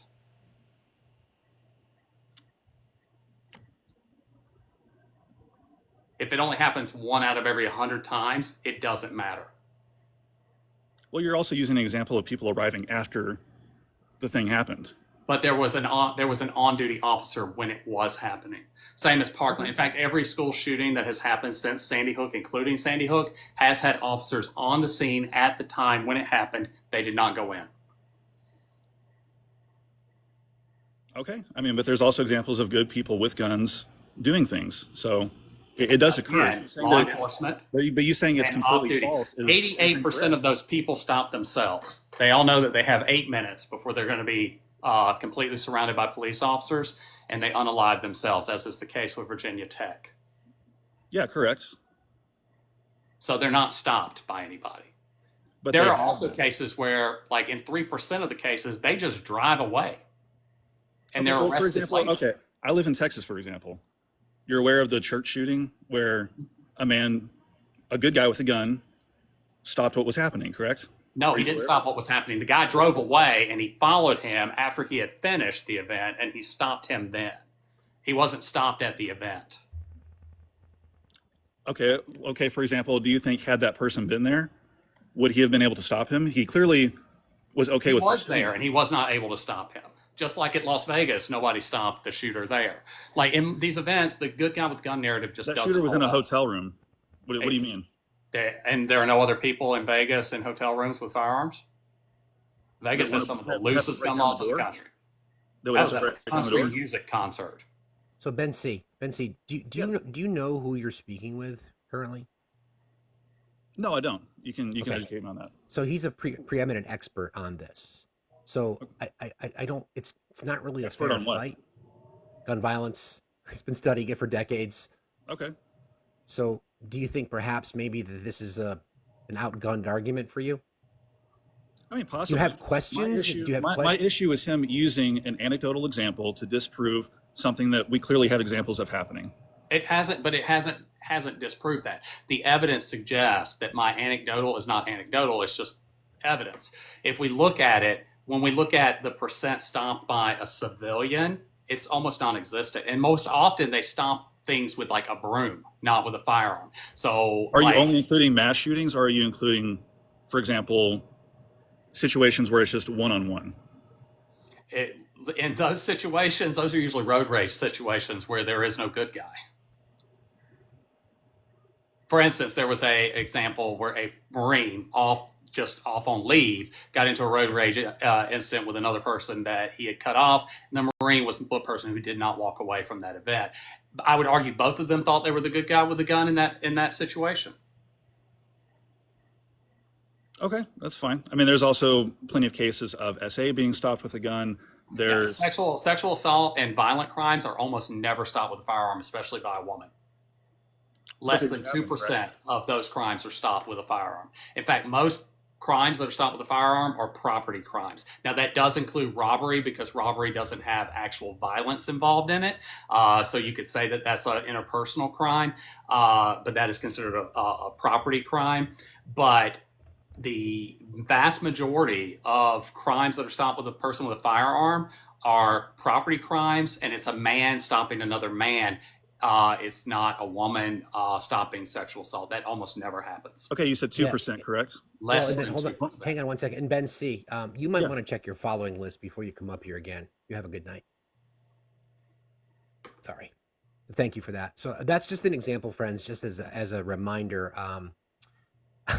Our guest knows what he's talking about, to say the least. So it's an opportunity for people to learn. There's a situation here where you're faced with this opinion and or belief that you have that you might be, like we talked about earlier, you might be that good guy with a gun that stops the bad guy with a gun, but it doesn't happen. And the overwhelming data tells us that it doesn't happen time and time and time and time again. So if you'd like to come up to the box and have and discuss what solutions might be reasonable, I'm sure Professor Ben Dowd would be happy to have that conversation with you. We'll bring up another guest. You good for sitting for minutes? You good? You can bounce anytime you need to. Just say the word, Ben. Hi, Tori. How are you tonight? Doing well. How are you? Fine, thank you. Do you have a question? Yeah. I didn't know a medical sociologist was a thing, so that's really cool. And I have a question. My question was also prompted by the host's background, talking about size matters, and then relating firearms to. Will it get you banned if I say that word, the P word? No, he's the author. He's the author of this piece. By the way. Oh, you're the author of that book. Oh, Paper. wow. Yeah, it's a Okay. peer review paper. Oh, it's a peer. It's forthcoming in the American Journal of Men's Health. Should be available online next week. It usually takes 2 weeks after they're accepted. It was accepted a week ago. I'll be making videos about it as soon as the paper is officially available on my channel. So I'm a circumcision activist in opposition to all genital cutting of all minors for non-therapeutic reasons. And I have done like a lot of work with a lot of people that feel really passionately about that, and they have all these theories that they've shared with me. And one of the theories that I've heard quite a bit is that circumcision is a driver of violence. And there is actually some research that's been done into that that I've seen years ago, but I can't find it again. It was like from Iceland or Norway or somewhere, where they were like studying serial killers and their circumcision status, because circumcision is not normal in their culture. So it was like remarkable to them. And I mean, if we look at who does circumcisions, right, like regularly, like you have certain religious groups that do it and practice it, and then you have overwhelmingly Western European Americans, right? And if we look at of the Western European cultures that have the highest rates of violence, I could see where that could be. I don't know if it's a spurious claim though, because like culturally, so like in the United States, for instance, we have something called the subculture of violence thesis, and that is a theory trying to explain why, since the founding of this country, since we were colonies, why the South has higher rates of all crime than anywhere else in the U.S., why that is. And it comes from cultural things about the people who settled the South were predominantly criminals, predominantly Scottish, predominantly Irish, who were all clannish, not necessarily community-based groups, right? They were community with each other, but not with the outside. And so, except for the year 2018, every crime besides carjacking, that's really California, every crime is higher in the South. All violent crime, all property crime, higher in the rural South than anywhere else in the U.S. So I think there could be some cultural aspects that kind of play into that, and that includes like ethnicity, religion, race, because it's typically people like with my complexion, That's really interesting. Yeah, I've never really thought that there was a lot of data behind it either, but I do think it's an interesting. I mean, it definitely makes me want to read your book because you obviously draw some sort of similarity there between the dissatisfaction, and uh, there's a lot of men that Do you are. have a question? Do you have a question, Tori? Is there something that you wanted to ask? Yeah, I guess I was just proposing that. Wondered your thoughts. So yeah, that was my main question. That connection between violence and circumcision. Yeah. I mean, I could see. I mean, the idea makes me angry, right? Mm. So I can see that's a possibility of trauma. Like childhood can follow you through your whole life, right? In public health, we have, and then sociology, we have a theory called life course theory, Yeah. where things that happen to you in younger life stages follow you throughout your whole life. I can see it. I don't know if it's explanatory or if it's just correlational. Like I said, I would worry about spuriousness with that. But it's an interesting question to look at, and it is something that I'd be interested in exploring. hmm Awesome. Well, I look forward to reading your paper. Thank you for jumping in, Tori. Congratulations. Yeah. Appreciate you very much. You have a good night. You too. All right. You good? You can hang for a little while, Ben? You can, Yeah, like I said, I'm you can good. bounce whenever you want. Okay. Like All right. whenever you're tired of me. I'm good, man. This is great. Good evening, Michael. How are you tonight? I am well. Hello, my friend. How are you? Fine. Do you have a question for Professor Ben? Actually, I'm going to ask for a favor. The reason that I'm doing this is a lot of people would be unaware of this. I knew that I was. The last time we spoke, I mentioned about Hollywood and how we had all grown up with it. It's pervasive in our society, like, the rifleman and Gunsmoke and so on. And you then gave a fascinating mini lecture on the history of of Colt, for instance, Mhm. Hmm. and how it actually worked into gun culture, American culture. I'm wondering, could you do that again? Yeah, I mean, if Steve doesn't mind, I can do Go a for it. brief I love it. recap of how gun culture really was born in this country, and it And all why don't goes I back to drop down Yeah, it goes so back to that two men, everyone can see? Oliver Winchester and Samuel Colt. So, like, a lot of people don't know, like, Samuel Colt was America's first millionaire. He was the richest man in the world for a little while, had nothing to do with guns. Samuel Colt was the son of a textile factory owner. His father, Christopher, owned a bunch of textile plants. They made carpets and shirts and things like that. And Samuel did not want to inherit the family business. He wanted to improve firearms. So, Colt didn't actually invent the revolver, but he improved it, and he created the removable cylinder that is now like common with revolvers. And he wanted to invent a better firearm. That was where his passion was. His father like supported him at first, and we don't know what actually happened the first time his gun was fired at one of the World Fair. It's suspected though it killed the person who fired it, and his father immediately shut down any like funding and told him he needed to grow up and he needed to immediately like move into the family business, and that if he wanted more money he should fleece his aunt because she's gullible. That was his father's exact words. So Colt's response was he stole a bunch of laughing gas containers, because that's what they used to like soften the textiles, was nitrous oxide. He steals a bunch of nitrous oxide and he goes around the country and he sells it as a cure-all for everything. Right? He's a snake oil salesman. He's like, from rheumatoid arthritis to gout to erectile dysfunction, you take you huff this gas and you'll be all better. And he used that to fund his gun empire again and again and again, because Colt will go bankrupt over and over and over, because The Great Gatsby, I will argue until I die, Fitzgerald based that off of Samuel Colt, because Colt had a reputation for throwing these extremely lavish parties and inviting all of his business friends and things over, thinking that if he wined and dined them that they would buy his guns, right? But they wouldn't, because as he was told at one of the world fairs, this is a really cool toy. No one will ever have a need for these. So eventually Colt ends up completely bankrupt, destitute. He begins working with a man named Samuel Morse, who invented the Morse code. And I'll be Samuel right Colt, back. You keep telling your story. I'll be right back. go ahead. he invented the cable that Samuel Morse used to send the Morse code across the Atlantic. He also invented an underwater explosive device while doing that, and he met with the president at the time and the Pentagon at the time, trying to sell the underwater explosive device so he could fund his gun empire, and they were super on board. And because at the time America thought we were going to end up in another war with the British. And so the Pentagon, it was super on board. The president was super on board. He goes to Congress and he begins talking about this. And a lowly representative stands up and says, there is no way we will ever support such an ungodly, unchristian-like device. Now, imagine all of you listening if AOC did that.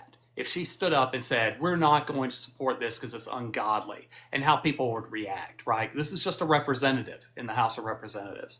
But that representative turned out to be former President John Quincy Adams, and it immediately shut down. And so Colt is bankrupt for what should be the last time in his life. He should not ever come back into any wealth. But fate intervenes. And how many of you have heard of a man called Walker, Texas Ranger? So in Texas, that was a real person.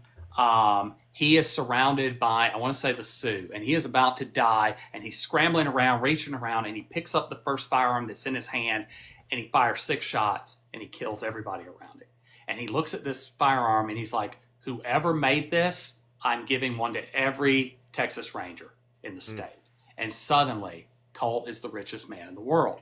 Instead of going back to his old ways of his Gatsby of like whining and dining, though, Colt had been paying attention to some things going on, and he realized that these things called the dime store novel, the rags to riches, plucky immigrant story were the best-selling things in the general store. They're called a dime store novel because they cost literally a dime at the time. And he started hiring those writers to write stories about his guns, right? He didn't care if the hero had a name, but he wanted every one of those heroes to have a named gun, right? Named after something that Colt made so that people would buy them. And it becomes the most popular genre of writing fiction in the history of the United States. The Western genre is born.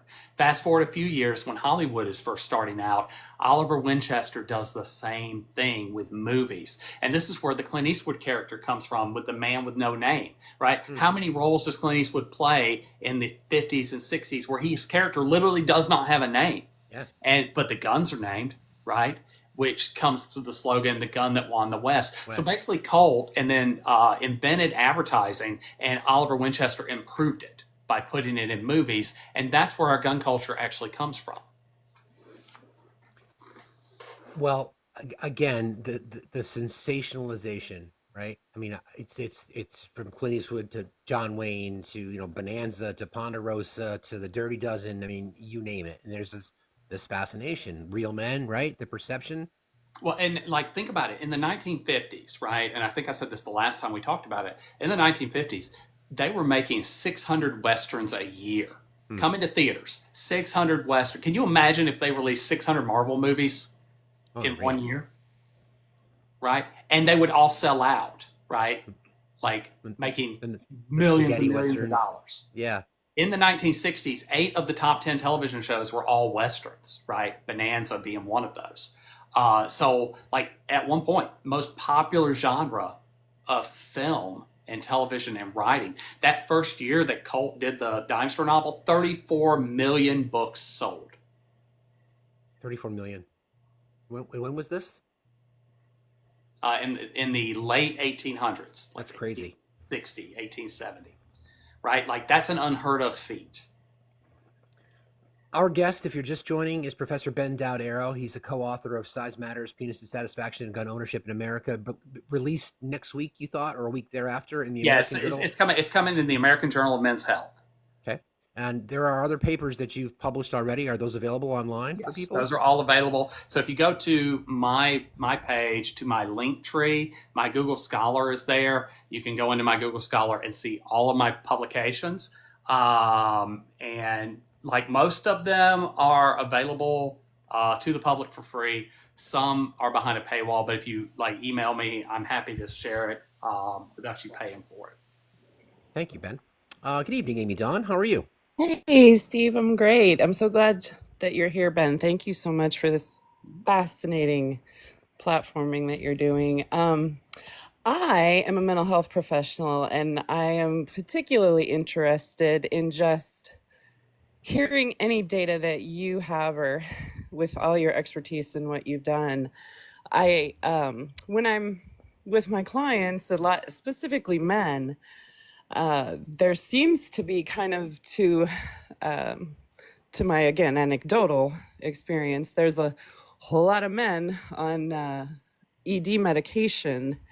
And I'm wondering what insights you can give me as a mental health professional as far as when I'm working with clients, and what aspects of mental health and gun ownership and the not so much, I don't even like your premise on your paper with the dissatisfaction. I see of it more as a sublimation, like an extension of their masculinity is how they view it, and when they do speak of it, and also kind of the lack of emotional regulation. And again, this is my lens as a mental health professional, and how I can help men kind of break that sublimation, I guess, that seems to be really not serving them well in this society, and making men very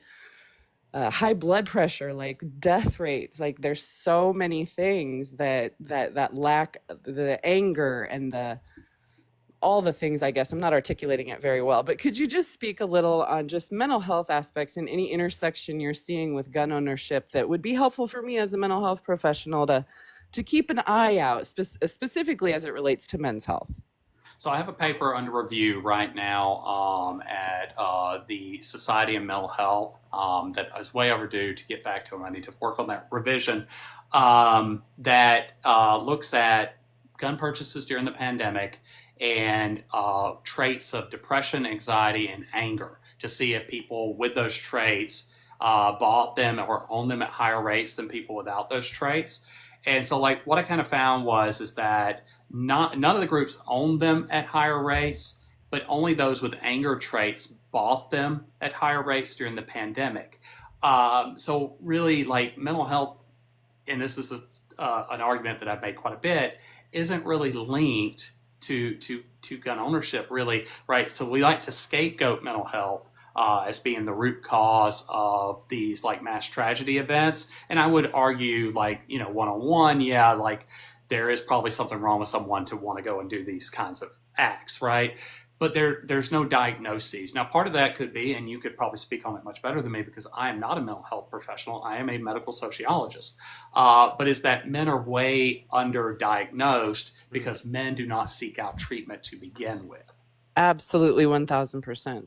And like, yes. and because we don't have emotional intelligence, men also don't have friends, right? One of my favorite jokes is by John Mulaney, where he's like, your dads don't have friends. They have wives who have friends who have husbands, right? Wow, And, that's perfect. Yes. Men in particular, we don't form real bonds with people, over time. Instead, we're friends with people we work with, but if we move away, we make new friends, right? And we kind of phase out, so that when we retire, our only real friend is our partner, our spouse. And I'm speaking very heteronormatively right now in this situation. Our partners are our wives.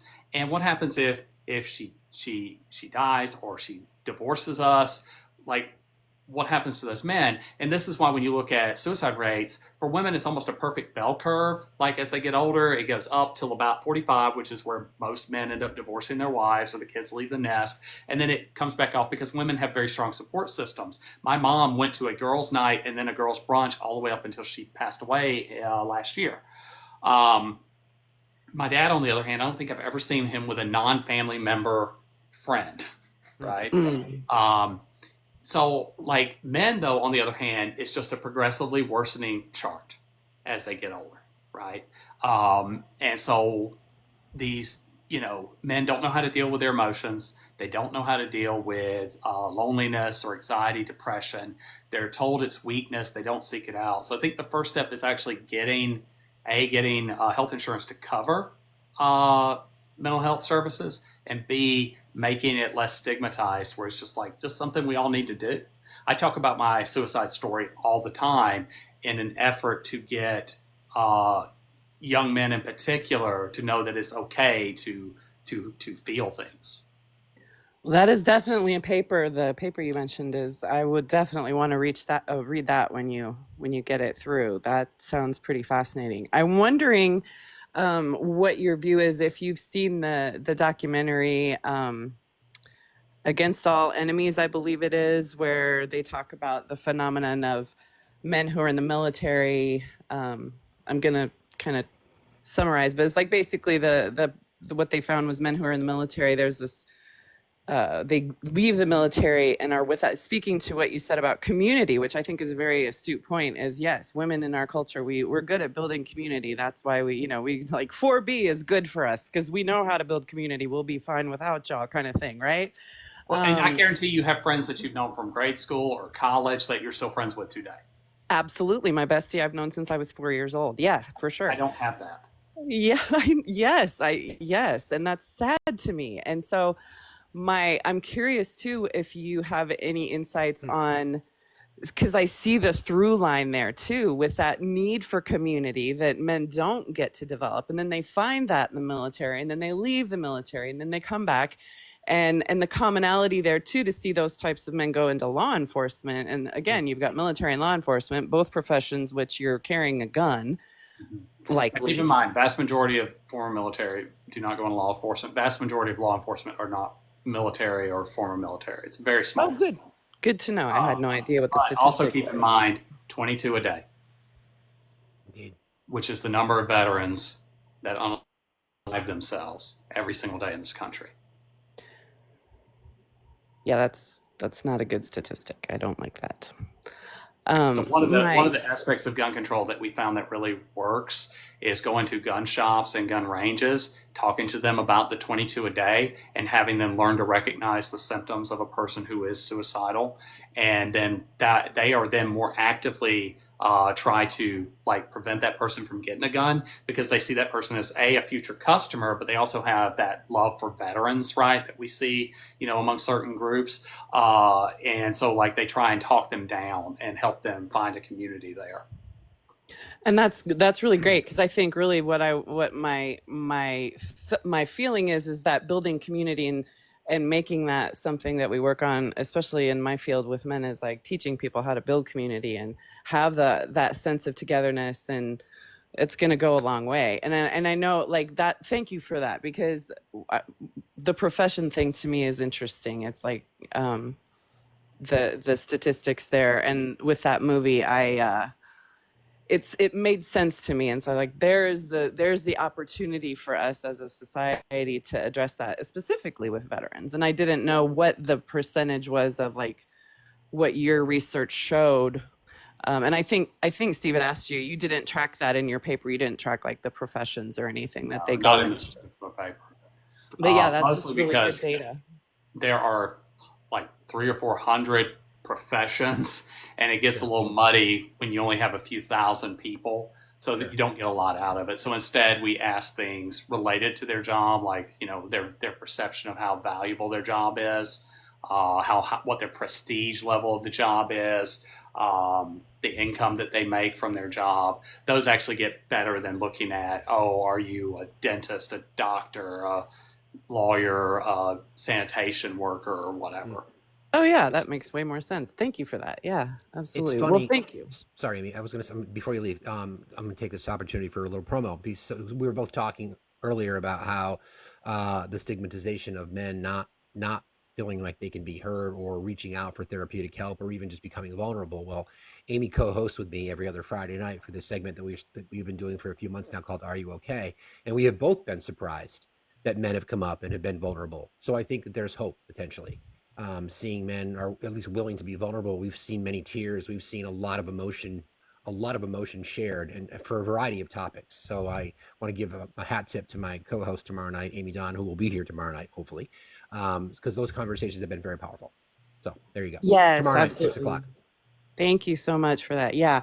Thank you, Ben. Thank you for this conversation. Thank you for the research you're doing. As a woman, again, this is not even my, men's health is a passion for me because I've seen a lot of men just that it's a big passion project, and I really appreciate that I get to do what I do with you, Fax. And so just thank you for everything. This is a great conversation, and I hope we keep doing it because it's an important topic. Thanks, Amy. See you tomorrow. And to add You to bet. that, dropping down, Amy, the reality is that if men spent more time talking about their mental health and their feelings and like really working through what they're feeling, I think we see a lot of improvements in society. I would agree. I would totally agree with that. I mean, we've created a lot of the chaos and mayhem in our society. I think the inverse could be true if we addressed some of it and just perhaps more vulnerable accountability, accepting our faults and trying to be better so that women don't have to choose the bear, so to speak. Jiggles, how are you? Did you time out? Real money. Why don't you request again, brother, and I can bring it right back up. It looks like you might have timed out. Yeah, Please come right back. looks like he froze. Yeah. Yeah, so that's that's an interesting parallel that we don't talk about enough, and I'm glad you brought it up. The fact that again, societal stigmas, right? It's a you're weak if you're seeking help or if you're showing emotion. There's been so many studies done on just the principle. We have tear ducts as humans; they're there for a particular reason.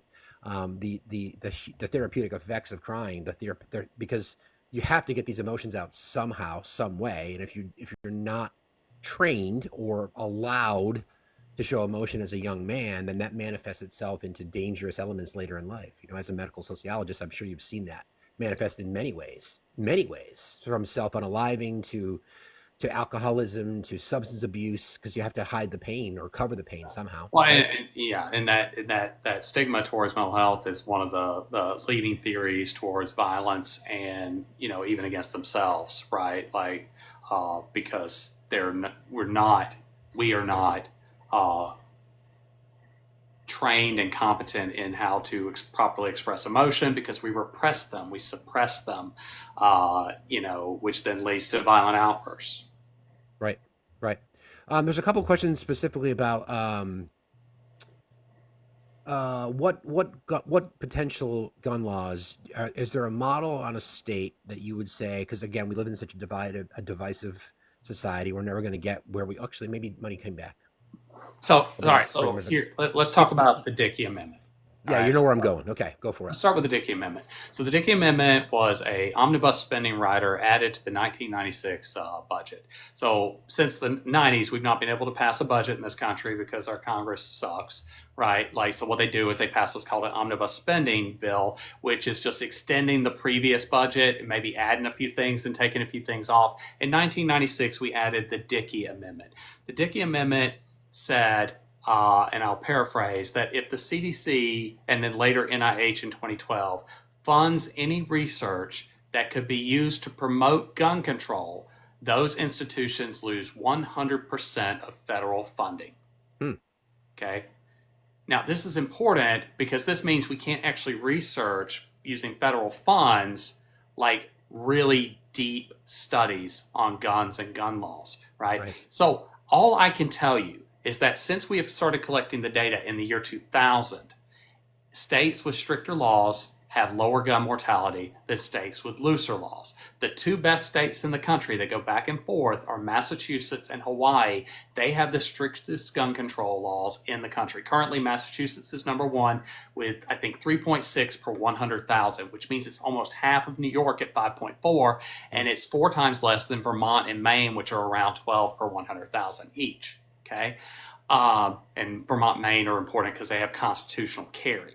Okay, I know. So the reality is that I can't tell you what law in particular is responsible for reducing this. I can just point to the states that have these strictest laws on the books and say something that they're doing is right. And like I said, Hawaii and Massachusetts are the best. West Virginia is not great, but it's not the worst. Like the worst are the rural red states like Alabama, Louisiana, Mississippi, Arkansas, Alaska. Those are usually our top fives. Missouri, Arkansas, Alaska, Alabama, Mississippi, Louisiana. Those are usually in the top 6. And that's where you see the rhetoric in those particular states, where every possible angle and or spin, misdirection of a conversation, they'll point to blue cities and red states. They'll blame, these democratic areas. They'll blame gun-free zones. All these things. When the reality is, So these states just Chicago, happen to have. so Yeah, Mike's bringing up, Mike's being racist in the yeah, comments. exactly. Chicago's much safer than St. Louis, Missouri. Chicago's not even in the top 30. So, Yep, and if Indiana had better gun laws, Chicago wouldn't be in the top 100. If correct. Ohio had better gun laws, Indiana wouldn't be in the top 100. See, Illinois as a state is much safer than Indiana, Ohio, and all the surrounding states. And Illinois as a state is better than Florida, which has much higher rates of gun mortality. Now that is absolutely true, Augustine, 100% true. The data is Hello there. available to you. Hey, how are Hi, how are you? y'all? Good, how are y'all doing? I just had a quick question. So, I always sort of come back to this. I work in public health, and I always wonder, because we don't really make a lot of concerted efforts here to pass something like true universal health care and mental health care. And when we look at other countries that do have those things, but also maybe have more of a gun culture, like sorry, I always go back and forth, but I believe it's Switzerland. And we, or maybe it's Sweden, sorry. So We see that, Switzerland, talking about yeah, the gun sorry, ownership yeah. rates. I wonder if maybe we were to have more of that available here, if we might see a reduction in not just gun violence, but overall violent crimes and things like that. I was just curious your thoughts on that. So quick thing about Switzerland. First, every man in the country is a member of the military, so they're all very trained. Second, everyone has a gun, but you don't have ammunition. So just like when you're in the military and you go to the quartermaster to get your gun and ammunition to go, you have to account for every single bullet spent. And so you Interesting. take Okay. it, you go, you bring the empty shells back. You're not allowed to keep ammunition at home. Okay. I was just curious. I was more curious about like if we had, because we were talking about men previously, and how they kind of a lot of that is suppressed, and maybe, and it leads to like overall increases in violence and schmuicide and other things like that. And I was curious if you saw some potential in maybe I mean, having things like universal healthcare and mental Absolutely. health care Like, I mean, reducing I feel those. that that would fix a lot of problems, right? Okay. Because I think everybody needs mental health, and we all need better health care, right? Because Oh, yeah.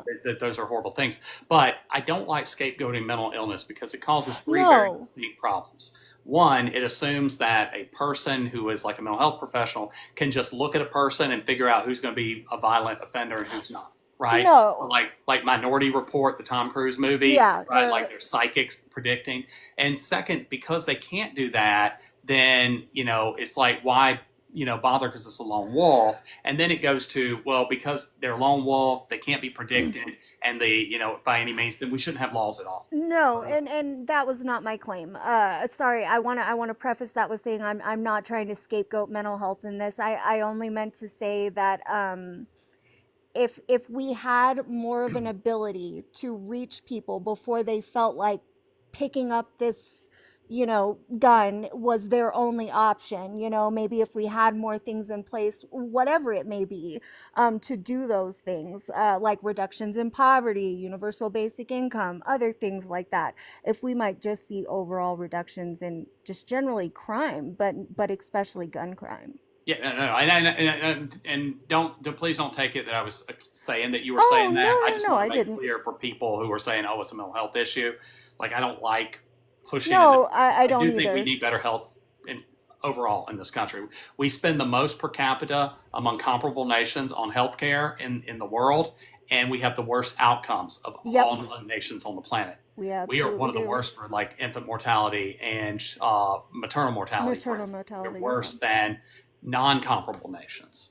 Yeah. Yeah, I mean, I think it goes bigger. We've had this conversation before. And Politites, I want to give you an opportunity to plug your show. So before you leave, before you bounce tonight, Okay. the access to just to care. I mean, think about the burden that American families are under, knowing that they can't take their son or daughter to the hospital for a sprained ankle or whatever it might be because of Yeah.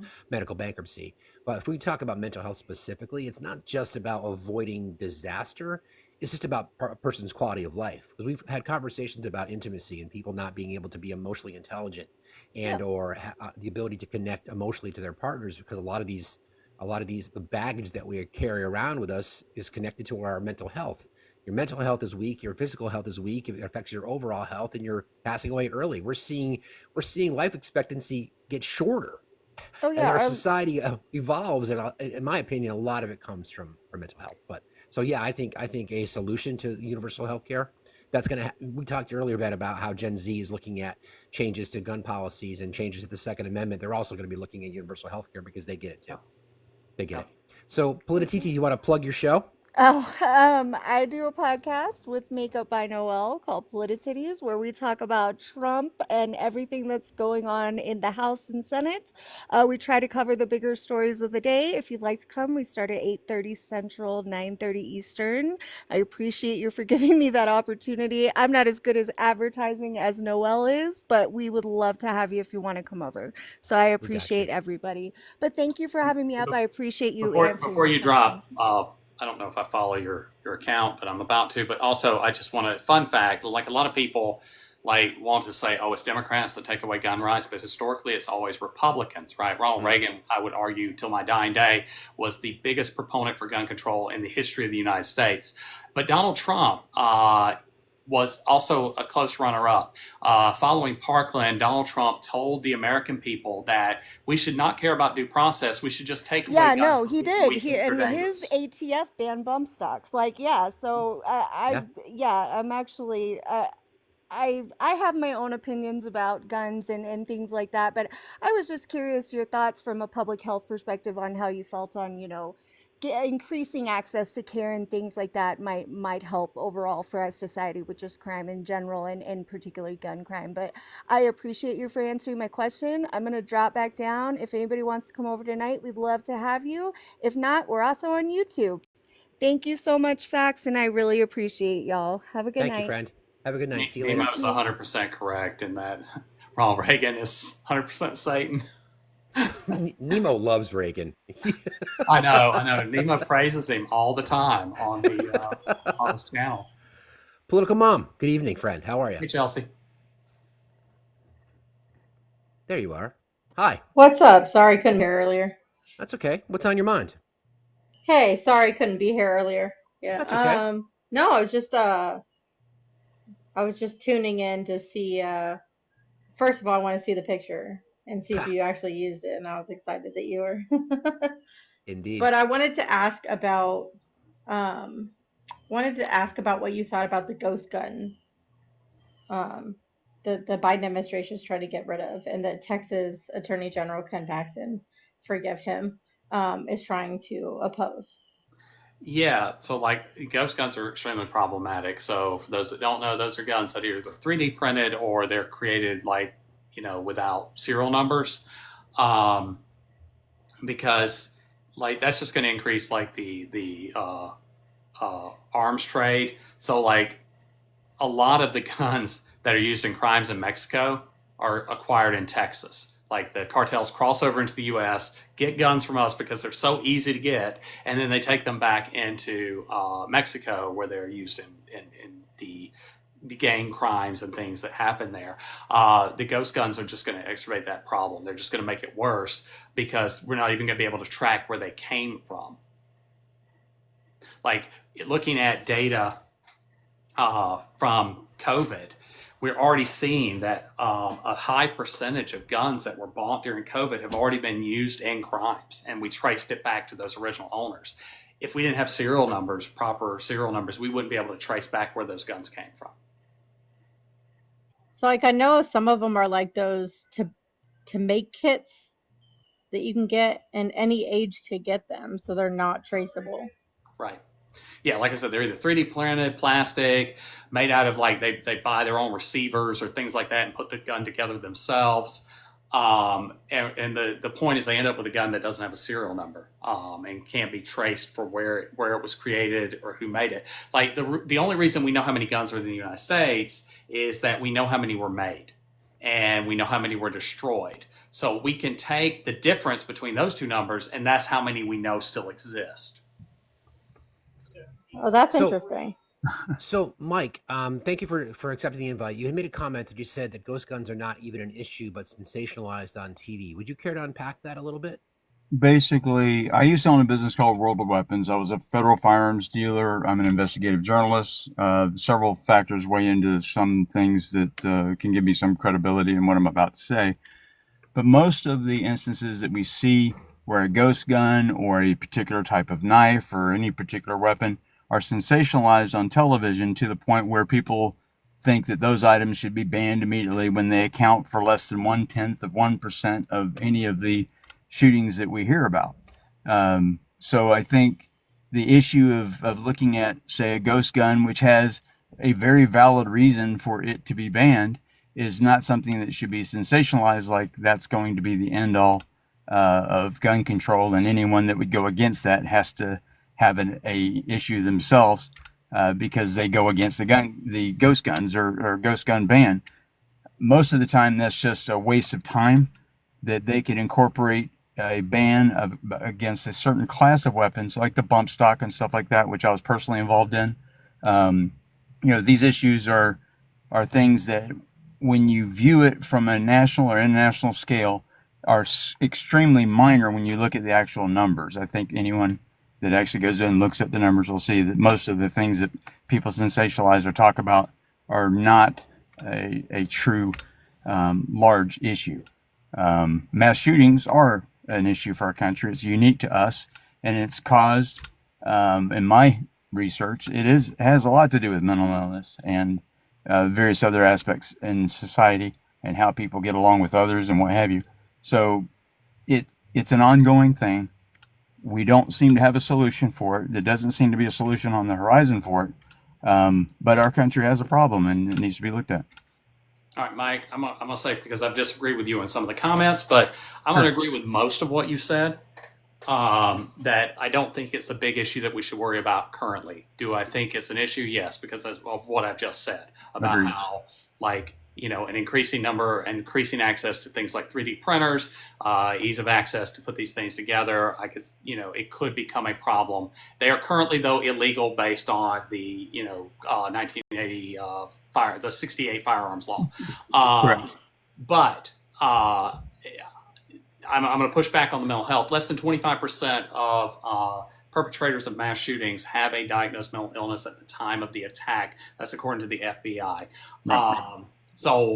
And the most common is depression, which is not a violent offense. Less than 3% have what would be called a violent mental health disorder, and that's just one that is higher linked to like crimes, which would be schizophrenia, things like disorder that. like schizophrenia, which is not violent. And I want to make that clear. I'm not saying people with schizophrenia are violent, but it has a higher linkage to crime than other mental health disorders. And less than 3% of the people who perpetrate these acts have a diagnosis like that. So, Agreed. mental health, as I said before, I would argue anyone that does one of these events has a mental health issue. They're not diagnosed. It's not diagnosed at the time. And Correct. so focusing on that, Since most of these are perpetrated by men of certain age groups or whatever, and as you stated earlier, we're less likely to go get help for any mental issues that we may have, then naturally the numbers that we see the FBI come up with are somewhat skewed, and to apply some sort of curve to them to get them into some more realistic zone is difficult to do. and I agree with that. I'm not going to disagree with you there. I'm just saying, though, diagnosed currently, Right. there are very few diagnosed, especially with what we would consider a major psychotic disorder. Just give you a case in point, the FBI, during my investigation of the Las Vegas shooting, it became very important to come up with a motive. And apparently that was the elusive issue that the FBI had, was they could not come up with a motive. The Metropolitan Police Department, Sheriff Lombardo, could not come up with a motive. No one seemed to be able to address the issue. One of the things I did was I became friends, very close friends, with the brother of the shooter. His name's Eric Paddock, and he lives here in Orlando, Florida. And in becoming friends with him, I was able to gain access to quite a bit of knowledge that was not readily available to virtually anyone else. And in doing so, about 2 years before the FBI finally came out with their report, we essentially, between myself and Eric Paddock, we were able to come up with what we believe to be the most logical reason and what have you for why the Las Vegas shooting occurred. And it involves some mental health issues. It involves some other things. But what was not understood was why 1,069 agents could not do the simple task of determining what the motive was and go to the closest source of information on I'm the sorry, family. Mike. I'm gonna cut you off just a second because I'm hearing a lot of opinions, and I don't believe you're a medical doctor. I understand you're in the process of making a movie about the Las Vegas shooting. Is that true? No, it's already been made. It's already made. Okay, so it's already been made. So it's based on your opinions, though, like you said, because I didn't hear any sort of factual data to back up what you suggested. Well, I So wasn't. I'm just a I little. wasn't Excuse me, asked I'm not for. done. I Excuse me, I'm wasn't. not done. I'm not done. I'm Right. a little bit concerned that you might be here potentially touching on some conspiracies that you may have No, I contrived don't do. so I'm not I'm done a talking, debunker. sir. I'm not done talking. I'm not done Don't talking. call me a conspiracy I'm theorist not done because I'm a talking. debunker. I don't do Okay. anything with that. Okay, good night. 99. Sorry, Ben. We have to be careful with things like that. You can see where that was Oh, going. Anthony's here. Yeah. I think you could see where that was going. So Yeah, I Anthony, mean, I'm not weighing in on that because, like, it's exactly nonsense, and I'm not going to allow your reputation to be involved with someone like that. Thank you, mods, for calling that out. Hi, Anthony. Thank you for letting me up. The main reason why I requested was so that you noticed, and then I was going to literally scream, "Take him down." What we don't need is people that don't even understand the basics of manufacturing, right? The reason why any non FFL or any non licensed manufacturer of anything is a problem is not only because of 3D printing, but what people have been doing over the last 30 plus years is understanding the mechanics of an upper and a lower. The professor knows of what I'm speaking about, and they've been able to replicate these in a way into kits so that you could take a lower, which is known as the receiver, that has the trigger mechanism and the switches that enable a particular firing pattern to occur. And because those can be sold in kits, basically what you have is beyond a ghost gun. You literally have a kit of unregistered, basically parts, right? And that's where the ghost gun epidemic came from.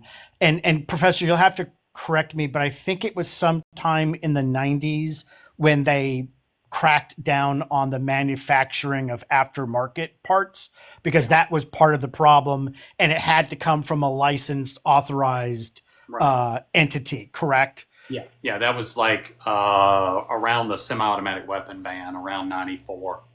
Yeah, that's where I remember. I also come from a family of FFL people, so I have to know this because it's a part of the pubs that we have to study and understand on an annual basis, right? So if that guy had an FFL, he should have already known that because all that information is released. You have to be able to attest that you read, understood, and that you know how to look out for stuff. I didn't even know that there were like kits that you could buy at any age. Like when I was reading the Biden administration's like ban on it or like new rules or whatever, and I was reading that, I didn't actually know that you could actually buy that. And then I read Ken Paxton's argument for it, and he doesn't like the fact, he thinks it goes too far by asking for federal background checks on gun sales at like private shows or gun shows or like gun shops or whatever. He said that it's too big. It's too much government oversight is his reasoning for it. Yeah, well, and the professor probably spoke on this. Sorry, I missed. I'm just taking a break and then I got to go back to work. But a lot of this also stems from the fact that patriot groups is what I'm going to use as a term. I'm sure we all know what I'm saying when I say patriot groups, right? Yeah. They were the ones who were mass producing kits so that they could up-arm their members in a really inexpensive way. That's why that law got passed, because what happened, and I think it was New Hampshire, fuck New Hampshire. Sorry, did I just say that out loud? Fuck New Hampshire. They were one of the states. It was like New Hampshire, Idaho, Georgia, Texas. and something else. And then ironically, what happened in Texas was they kept loosening the gun show loophole, which basically became a gun show sinkhole, right? Where there was like no rules, talking about the wild, wild west. So the reason why this stuff is super, super important, as someone who has a various licenses to provide armed security for our temple, right? Because we're Jews. Hi. Also, yes, we get paid by Soros. It's true. It's all true. And I have my own space laser center. And no, you're not invited. We have to go through so much training, right? And what we realize in going through this training and working with the LA County Sheriff's Department, working with the FBI, working with Homeland Security, dealing with all of these things, is that there's a mental health component now as a part of getting certain permits, right? And so if you've gone and walked through these things, then you know that it's not just fingerprints and reading a document. There's an awful lot of work one has to do to get this. And the fact of the matter is that not everyone should have access to any type of anything, right? Yeah, yeah, and like, I want to interject real quick, like, because every one of us, Yeah, gun yeah. owners know somebody that when you found out they had a gun, you were just like, Oh, 1,000%. Right. Right. And I see that when I go to the range. I literally am the guy that goes to the range master and I'm like, stall 8, are you paying attention? Because that person's a danger to everyone here. Right. But unfortunately, we live in a society Anthony, that excuse me 1 second. measures I just want to address a comment. I want to Yes, address sir. a comment real quick. Beachos, Go for it. we were talking about Roger Fortston earlier. Sorry you missed that conversation, but we literally were talking about the horrible situation that he was put in, serving his country, to being unalived in his own apartment. We covered that, so I'm sorry you missed that, Beachos. We were talking about that earlier. yep, I had Right the there. picture up of him Thank you. there. I'll put it back up for a minute. But yeah, we were talking about him earlier. I want to say, because there was something in the comments, they were arguing with you, Chelsea, that they were like, oh, background checks happen at gun shops. They just don't happen between private sales. But the fun fact, the reason it's called the gun show loophole is that a lot of these gun shops, they take their guns to the gun show, and at the gun show, they are a private seller. They're not the Yeah. gun shop anymore. That's why I So said it. Yeah, and that's how it is in most states. So, like here in Florida, if I own a gun shop, I can take my guns as my personal private property to a gun show and sell it, and I'm not required by the law to do a background check. No, and my question, so another thing that the rule changes is licenses. I thought that people that sold at gun shows had to have licenses because you're selling. I thought that was No. because this is not my topic. I'm just gonna be real honest. I know nothing about guns. No, That's why because we're it's here. considered a private sale, right? And in some states, it's even worse than that, though. So, like in the state of Louisiana, I can walk into a gun store, buy a gun, immediately step outside on the sidewalk, and sell that gun to somebody else without a background check. Yep. And you're not required to even do what an FFL owner and obtainer has to do, which is do an assessment, right? Do I feel I can safely sell this weapon to somebody? I cannot and there's like 5 categories, right? And as soon as if somebody doesn't pass what my dad always called the sniff test, you end the sale immediately. You do not go further because you're putting people at risk. And this gun show loophole is super dangerous because there is a whole host of problems. And did you guys talk about what happens with state proximity, where you have one state that has no rules that is next door to another state, and then there's these massive Because we have people like crying about Chicago. So we talked about how Indiana has much higher rates, so does Ohio, of gun mortality, and Chicago is jacked up because they buy them in those less loose states, come in and sell them in the stricter states. Right. And that's I think that's a simple solution, right? I tell people all the time, I am all for people going through mandatory checks, including physical and mental health checks. I believe you should have to have insurance. I believe you should have to go through training. And then I I bring up the definitely agree iron. with training. Yeah, the I'll tell you irony my in story real this. quick about training here in Oh, Florida. do it. Like in the state of Florida, they require you to watch a video that's like 35 minutes long, answer a 20 question yes or no questionnaire, and then fire a single round through a bullet. But however, if you just offhandedly remark that you served, they'll be like, you know what? I'm too busy today to fire. We're just going to mark you as good. Florida. It's always I don't Florida. even know what to say with what it's like. What you just said sounded like someone that eats crayons made the rules. Well, but then Florida. last year we passed a law saying that you don't even need a permit to carry anymore. So I expect our gun mortality to skyrocket. We were doing good because we had passed a few strict laws, and our gun mortality started coming down. But then we passed permitless carry in July of last year, and we've had a lot. And so I expect when the numbers come out again, officially, it's going to be bad. Yep. Did they Welcome write that in to my the state. Constitution? No, it's just they passed the law. Oh, okay. Well, listen, I'm going to go back to work, which really Thank you, brother. sucks. Appreciate you, buddy. Professor, as always, I'm so sorry. I missed. My wife said, and she says hi, everyone, that it was fantastic, and I picked the wrong night to make money. So, yay, capitalism. Thank you, Appreciate political you, buddy. mom. Thank you, my brother. I hate missing this stuff, but you know, Bill's got to get paid. We got you. We blame it on United. Kristen commented that they can track her period, but not a weapon purchase, and it's like, yeah, one's more important than the other.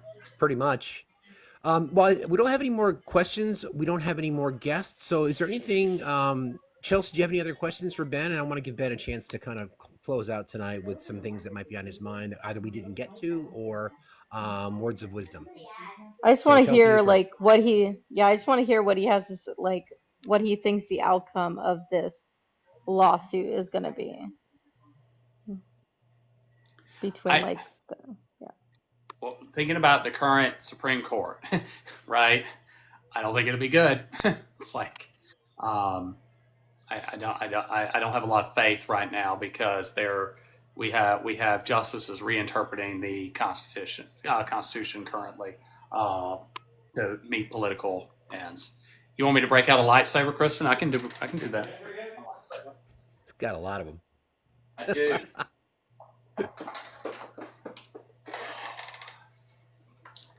See if the batteries are still. Oh, yes. Hey now.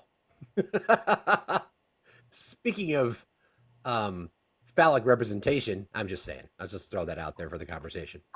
I know. I'm always in public spaces whipping out my sword. What can I say? That's all good. Welcome, Digi. I saw you requested. I want to make sure that I brought you up. And if you have a question for our awesome guest this evening. Yes, and actually, one of the questions I think someone in the chat came up to ask but didn't get to. So I just quickly want to ask you a question about the way that Heller was put into place, because I have a lawyer friend who feels like that was shifting what the Second Amendment actually meant. Just your take on that. Repeat that, because I was yeehawing basically. Oh, okay. Your lawyer friend, what? What SCOTUS did with Heller. Oh. And I had a lawyer friend that felt like that changed what the Second Amendment was, that it gave more rights to individuals than what it was supposed to be. Yeah. Oh, absolutely. It upended 200 years of precedent. So for those that don't know, the Heller decision from 2008 determined that you have an individual right to own a handgun. And in the arguments against that decision, we showed the founding fathers' documents where they basically flat out said that there's no individual right. And instead they used arguments from England from before we were a country as justification for why we would have an individual right to a handgun. But I do want to point out that Heller still said, though, you only have a right to guns that were in common use at the time of the founders, which excluded, specifically, Antonin Scalia said it excluded the family of the M16, which means you do not have a constitutional right to an AR-15 or any related gun. He also said that it does not exclude long-standing prohibitions on people with mental health disorders from owning guns.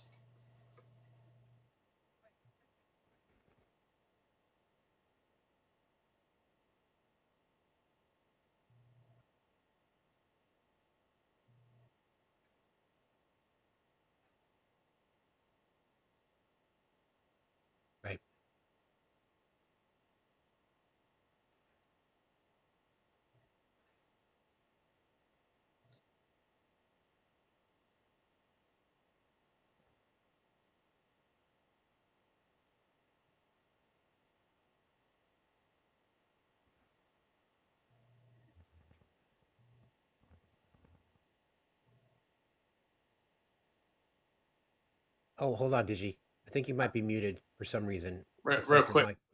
Go ahead. There we go. Can you hear me again? We got you now. Yes. I'm sorry about that. It's okay. Did you hear part of what I said? I could hear you, but it doesn't look like other people could hear you. Your microphone was look muted, but for some reason, try again. Go ahead. I'm sorry. Ben? Yeah. So when we talk about mass shootings and what classifies as mass shootings, between 2 to 4 usually is what the number gets used for. But FBI says 2 even if they survive, and 2 unalived equaling 4 versus unaliving. Like, I think each group looks at mass shootings versus like just being shot. I mean, pew pew, sorry, versus being unalived. You're allowed to say it as long as I'm in the live. Okay, yeah. TikTok and I have fought. Their lawyers don't like me. Oh, cool. Okay, cool. So in terms of the confusion about mass shootings, the amount of people being unalive versus people who get hit in the same incident, right? Like, if there's a domestic violence situation and 3 family members get unalived, is that considered a mass shooting because they're unalived? All right. So the definition, the most common definition is 4 or more, not counting the shooter, have to be killed. And which is why, unalive, so like, right? if we go back to Valentine's Day, right, there were 5 events. Only one of them counted as an event. That was the Kansas City parade. But there were 5 mass shooting events. There was 1 at a high school in Atlanta, 2 in Washington, D.C., while March for Our Lives was there introducing the shot line, and then 1 in West Palm Beach at the Gardens Mall, which I go to all the time. And because there were not 4 or more, it was not considered mass shooting in any of those other events. Okay. Now, during the Barack Obama administration, they shortened it to 3 or more. The problem with that, though, is they began to pick up domestic violence events, right, where the husband would come home, unalive his family and then himself, and now that's being conflated into mass shootings. And while that is an event that should be tracked, I think that should be tracked separately because I think it's disingenuous to refer to that as a mass shooting.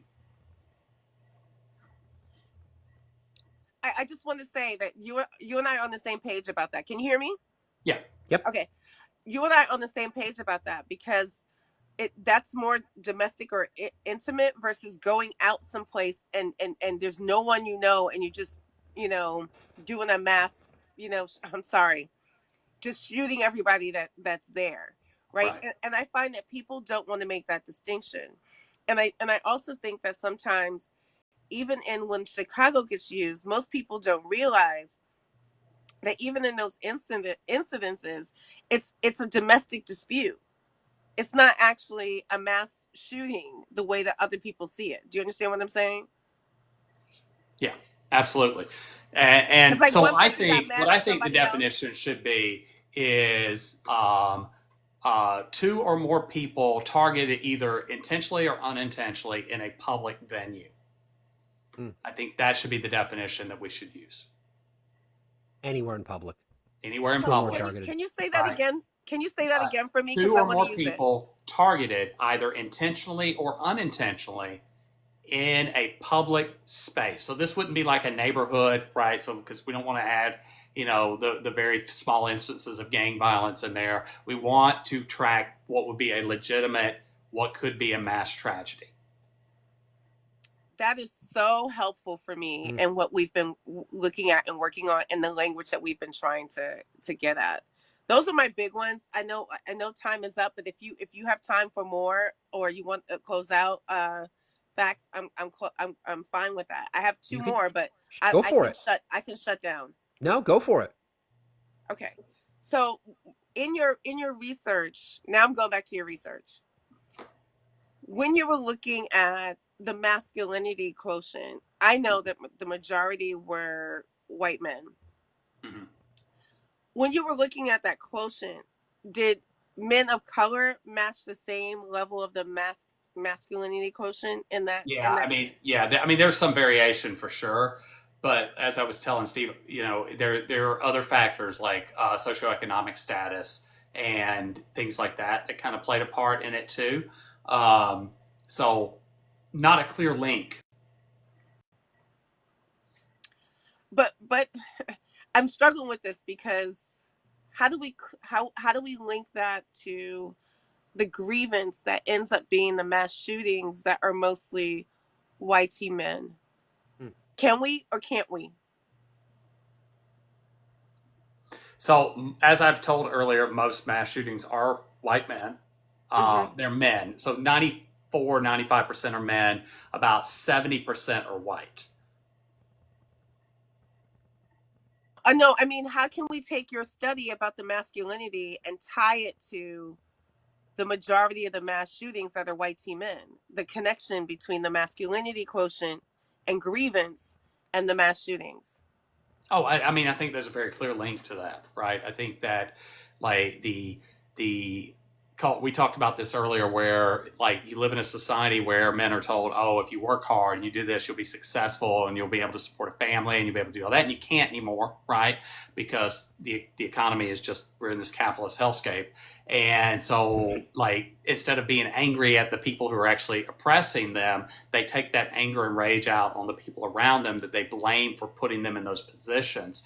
And that's all tied to toxic masculinity. It goes back to the mental health stuff, to the not expressing emotion stuff, any of that. But when you say it's not based on race, we can't do a correlation yet. Well, it's men in general, right? Like, okay. Because you see there's cultural aspects too with race, where like some cultures view getting a gun at a very early age as a sign that you become a man. You especially see this with cultures associated with gangs. And so, like, the race is a little muddied. It is predominantly, though, a white man function. Firearm ownership is predominantly white middle-aged men. And here's my last one, and I will stop. When it comes to that part of it, in terms of the way in which the interpretation of the Second Amendment is, and the Castle Doctrine, that doesn't seem to be equal when Black people are in their homes, like what you put up. Can you help me understand how to explain to people why all of a sudden in those instances the Castle Doctrine doesn't matter anymore, especially when they're Black people?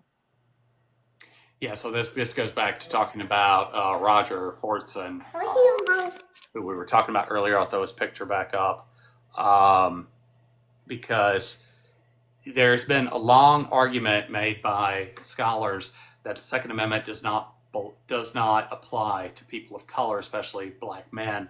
And that goes back to the founding of this nation.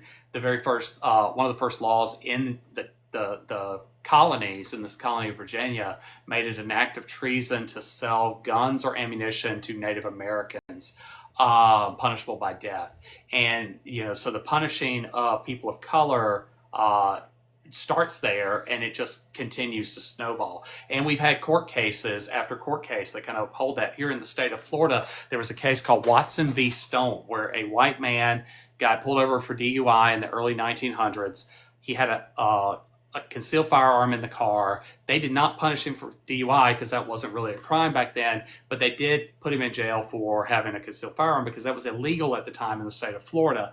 And he went all the way to the Florida Supreme Court, where Chief Justice Rivers Buford said, and I'm not going to quote him exactly because he uses a very racist word, but he said that these laws were never intended to be used against white men. They were only intended to disarm the Black laborer. Therefore, he's not committed a crime, and it can't be applied to him. Right. So, and then we see in Louisiana, Crookshank versus the U.S., where a hate group is disarming Black Americans immediately following the end of slavery and Reconstruction. And that goes to the Supreme Court. And they say that, well, these are elected officials of the state, and the state gets to determine who can have guns. So it's not unconstitutional for them to disarm you. We also had cases go forward saying that laws like the 1968 interstate commerce bill on guns and the cheap gun bill of 64 disproportionately affected people of color, and the Supreme Court agreed and said we're not going to get rid of it. So, and Georgia Carey argues that all gun laws are racist in origin, and that's on their webpage.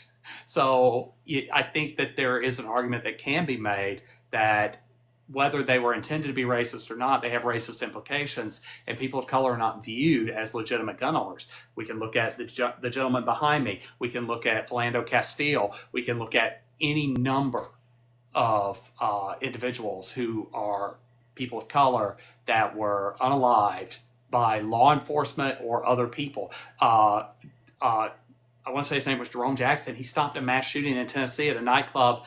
Cops unalived him. Yeah, Tatiana was playing with her nephew, and he came around the back to her window, and she was unalived through a window. And then like Corinne Gaines, who also was another big case where they the family finally won, but it was a standoff. She had a gun, and they basically came through off the side to just kind of shoot her and her child. But yeah, I Ben, another day, but I would love to talk more about how to tease out the way in which we can talk about this that is like genuine, that we don't land on the Chicago conversation that everybody keeps doing, because the broader conversation is the problem that nobody wants to talk about. I know he kind of disappeared for a second, but I'm assuming he's still there. I'm here. I'm pulling up something to put on my background real quick. Okay. But I, even there's no expectation that a Black woman would have a gun, and I truly feel Tatiana, that situation, I feel like he looked up whether or not she was a gun owner before he did what he did. That's my personal opinion. That's not fact. Digi, thanks. I think we're gonna do this again, probably in different contexts with a different heading. I mean, the conversation started with masculinity and the anger that white men have, in particular, in society and in general, and how there's using things to compensate or not compensate. Some surprise studies, some surprise information that I learned from the report that that Ben co-authored. But I agree with you. I mean, these are all things that we need to unpack. Is there anything else that you have for Ben, my friend? No, Ben, I just later at a separate time, like completely off this, I would love to have a brother way to break down what you said about the 2 or more in public spaces. Yeah. Because I do think that people are manipulating the way the data is being used to just kind of keep saying Chicago, Chicago, Chicago, without being honest about the other stuff. Well, So Chicago, first of all, is not even in the top 30. I know, but like they're doing it because, let's just make sure that we're clear. They're doing it because there are places that they know there's a whole bunch of Black people with guns. I promise you, most white, you know what I mean? Like that's the argument. So well, and this is why, I use the gun violence archive for certain things, but you have to be very skeptical of the gun violence archive and how they track things. Because they're very disingenuous sometimes. So for instance, they have tracked school shootings where like an officer is there on a Sunday, nobody else is at the school, and the gun goes off, and they mark that as a school shooting. And I would say that is disingenuous. So currently the 4 or more is the best definition we have that's currently used. Some more conservative ones say 5 or more. The more liberal say 3 or more, but it's, like I said, domestic violence issues.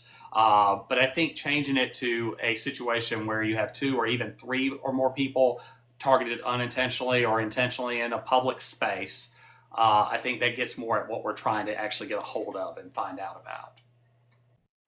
Yeah, that feels good to me. Thank you for even saying that, because I think I've had multiple conversations about this, and people are not understanding that there is a difference, and they're like, no, it should be no difference. Someone got shot. So I was like, no, there's a distinct difference in the whole process and the intent as well. No, the last thing I'll say is that one other person said to me before I forget, she says, the way you said it in public, 1 or 2 more, but she was saying it in terms of like, if there is an intent to go after a whole group of people as well, right, but like what defines a group of people, right? Yeah, like that's why I would actually put a number. It'd probably be more beneficial to say 3 or more, targeted unintentionally or intentionally. Because otherwise it's probably just a targeted shooting. Like I'm going after my girlfriend and the guy she's cheating on me with, or I'm going after like my wife because they're in her new boyfriend when she left me, right? Like that, you start getting into those domestic violence situations again. That can still happen in a public place. So maybe 3 or more in a public venue, targeted intentionally or unintentionally. So one more time, I know you said that, but the group of people she was also mentioning is identity version. Like if you're going after Black people, if you're going after Jewish people, if you go like, should that be added separate, or should that still be in your same 2 or more public? If it's a public place, right? Because think about the Beltway snipers, right? Yeah. Like that's one of the rare occasions where it was a non-white individual that did it. I would track that as a mass shooting. Got it. And they were just randomly shooting. They were just shooting people in Maryland on the Beltway there. That's right. And one more thing son, I'll just say, right? about to go for facts. I really appreciate you saying Beltway instead of DC, because they were never in DC. Yeah, that's my last thing. That's my last thing. I so appreciate that because I get so offended. They were like in a 1/4 to a half mile stretch on the Beltway, basically around this gas station. Wasn't it father and son, if memory serves? It was stepson. That's right. Or girlfriend's son. No, or something. It was a girl. I think stepson is the way that they framed it, but it was the girlfriend's son. It wasn't his biological son. Yeah, it wasn't his child, but it was like either his stepson or his girlfriend's son. Like I can't remember how they put it in the news, but it wasn't his biological child. Thank you so much, Ben. I really do appreciate, and thank you for answering all my last minute questions, because I've been thinking about this a lot, and I do appreciate your intel on this in so many different ways. Thank you, friend. Appreciate you. See you later. Well, thanks, Ben. Real quick, how would you rest? Because Bob Arlo's been down there fighting for his life in the comments. He's arguing that the AR-15 is not in the family with the M16, M4, and former general of the infantry, Paul Eaton, would disagree with you, and he says that they are a part of that family. And the general who commanded the infantry at Fort Benning, Georgia, would know a lot more about the gun than you do, my friend. So just want to put that out there. We're going to sneak one more question in for you, Ren. Buzzy. Hi, Buzzy. Hi. First of all, I love the asking Ben questions. It's my favorite hobby, but it's very rare that I can ask them publicly. So Yeah, like but I'm you don't so ask questions related to anything we're talking about. I don't know what you're Let me talking just tell about. you, Buzzy will text me and be like, do not recall. I'm reading this erotic literature. Let me tell you my thoughts on it and tell me what you think. I do not recall. I have no idea what Mr. Ben is talking about. We are strangers.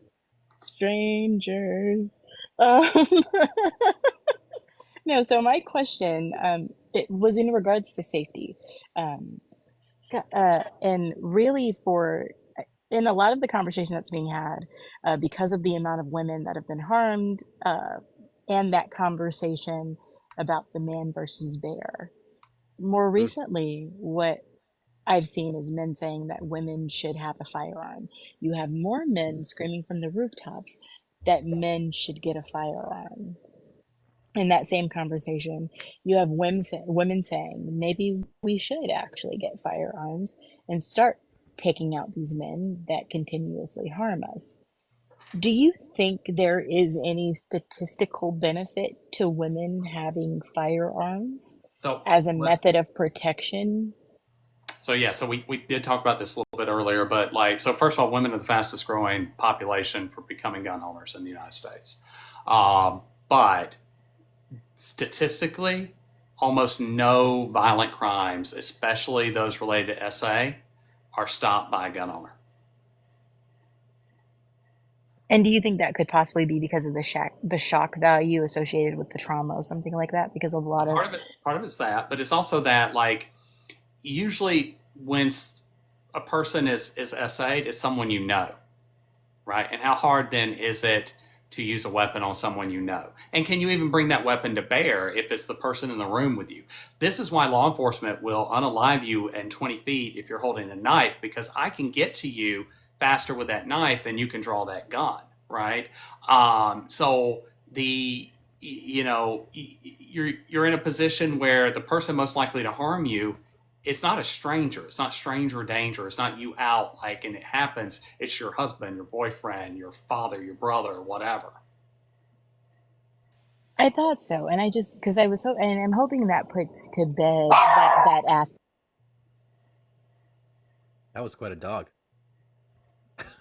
Honestly, he's not that big of a dog. He's just small and loud, and I think his grandma is probably outside on the phone. That's the reality of the situation. He has motivations are pulled. Mm-hmm. Yeah. Did you have another question, Buzz? Yeah, I had to hush up the puppy first. I'm just gonna pick up his angry paws. Now he's off the ground. So, do you think that the statistics, like if more people were to talk about this, about the statistical data that says that there is no benefit to women carrying firearms and as a method of protection from men that perpetuate harm towards them, do you think then there would be a possibility to have a conversation with actual solutions rather than people just saying that they're going to go to firearms?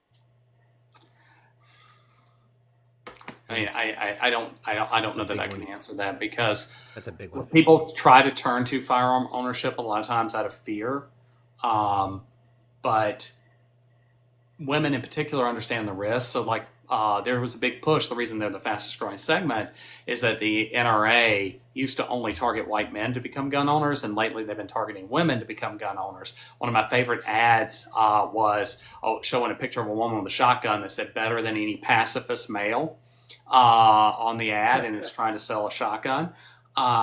But the reality is they thought that if they got women to become gun owners, then that they would be proponents for, more guns in society. And the reality is that women, even if they're gun owners, they're still proponents for gun control.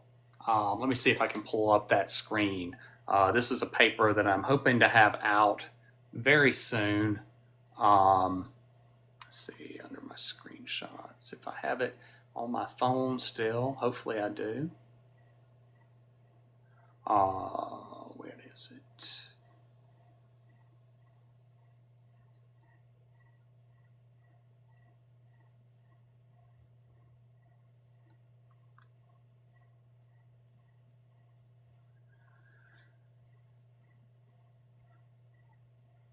For those of you just swinging by, we're speaking with author Ben Dowd. He and his co-authors wrote this piece behind me, Size Matters. This piece behind me. The title of the article is Size Matters, Penis Dissatisfaction and Gun Ownership in America. Oh, it looks like I may have taken it off my phone. That sucks. Knowing you, I'm sure you can cite it.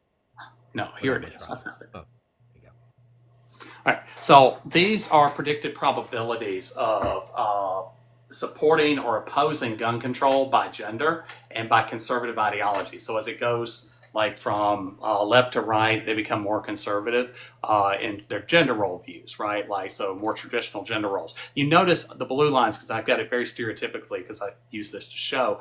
For men, as their conservatism increases and they believe more and more in gender roles, they move in a direction. But women are flat in pretty much every single thing. So the very first one above my head here is banning AR-15s, right? So for women, no matter how conservative or liberal that they are, they're like, ban them. For men, as they become more conservative, they are like, no, we can't ban those. The only two things that there is any difference between women and their ideology is this one here, which is requiring safety training for their husbands or whatever before they can have a gun. And this one down here in the corner, which is armed guards. So the one right beside it is arming teachers. You can see flatline, they're like, no, don't arm teachers, right? Whereas men go up. But with armed guards, which are predominantly men in those roles, as the ideology increases, it matches men's line completely. As I said, this one here, mental health screenings, that also makes sense, because if you are a traditional believer in gender roles, then you believe that gender roles are innate biological. They are not they're not a social construct. Like I would argue, they're a biological thing. And if a man has to be trained, then that means that it's not biological, and that upends the entire system of belief. And so they have to like hold on to this idea that my man doesn't need training. That makes sense, especially when you look at the data that was presented many years ago and is still being upheld, that women in conservative relationships, even when it comes to voting, are likely to vote the way their husband votes, not because they want to vote the way their husbands vote, but because they will be harassed or berated by their husbands until they vote that way. And then for the ones that get mail-in ballots, then you have the husbands that fill out the voting ballots for their wives and turn them in on their behalf. Right. Thank you, Buzzy, for jumping in. We appreciate you. And I think it's a great way to sort of wrap for this evening, because I think we touched on a whole variety of things that we could spend, hours more, I think, digging into. Anything else, Buzz, to wrap? Are you good? No, that's all. I will harass Ben personally if I have any other questions. It likely won't be about this, but also we're strangers, so I can't attest to anything he stated before I asked my question. Bye, everybody. Thank you, Buzzy. Appreciate you. Ben, thanks for this tonight. Is there anything that you would like to offer sort of in closing as we wrap here? Apparently, I'm an anti-gun activist, according to Bob Arlo. I guess I should give up my guns that I have locked in a safe, and not have them anymore because I'm anti-gun. I should get rid of my concealed weapon permit here, because I'm an anti-gun activist. Totally. Like I didn't know. I didn't realize. I just learned that myself. Right here, now. I've been thinking that you were totally anti-gun the entire time. Yeah, right. Like I just didn't realize. I think that what we need to start doing with this issue is we need to find some real solutions to reduce gun mortality in this country. As I said, the majority is suicide, and that just think like. If we could bring that number down, right? Roughly 54 to 60%, depending on the year, of gun mortality is suicide, right? Like what would we look like if we could reduce that? Think about the number of veterans, 22 a day, that unalive themselves, typically with a firearm. We also need to have real solutions to like these mass tragedy events, because if we don't, right, the people who are being affected by them, they're going to pass a constitutional amendment, and you're going to lose your right. It'll go back to the original constitutional intent, because the militia that's mentioned in the Second Amendment is supposed to be regulated by Congress. So if you go to Article 1, Section 8, subsection 15 and 16, Congress has the power to determine how the militia is armed, how they're trained, what they can have, what they can't, all of that stuff. And the Second Amendment is just to say that it's the state's right, that Congress is supposed to pass that right to the state, which is how it was interpreted for 200 years until Heller. But if we don't come up with solutions to reduce the number of mortality in this country, then the laws will change, and it won't be in a favor that these pro-gun people want to see.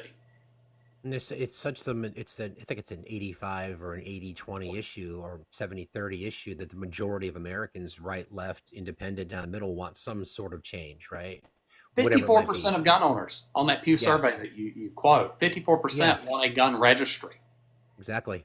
So Right. to your point, because Gen Z will make these changes once they will attain power. They will make these changes. They will be drastic, which is why people, if they want to get on board and be part of that change, to say let's compromise, it may be too late for them. But that's the way it goes, because it's been their agenda for way too long. Thank you, my friend, for doing this tonight. Really, really appreciate this. Really grateful for you. I know it was a long day for you yesterday, and thank you for your time tonight. Everybody, please thank Ben. Hearts in the chat for our friend Ben. Thank you, mods, for helping tonight. This was a great live, everybody. Really, really appreciate it. One more time, out in a couple weeks, we think, roughly. It should be next week. but Okay. like maybe a week after. So that paper, Size Matters, Penis Dissatisfaction and Gun Ownership in America, is forthcoming in the American Journal of Men's Health. You can go to the American Journal of Men's Health currently and read my earlier paper, which I believe was published in either 2020 or 2021, Sexual Dysfunction and Gun Ownership When Hard Data Meet a Limp Theory.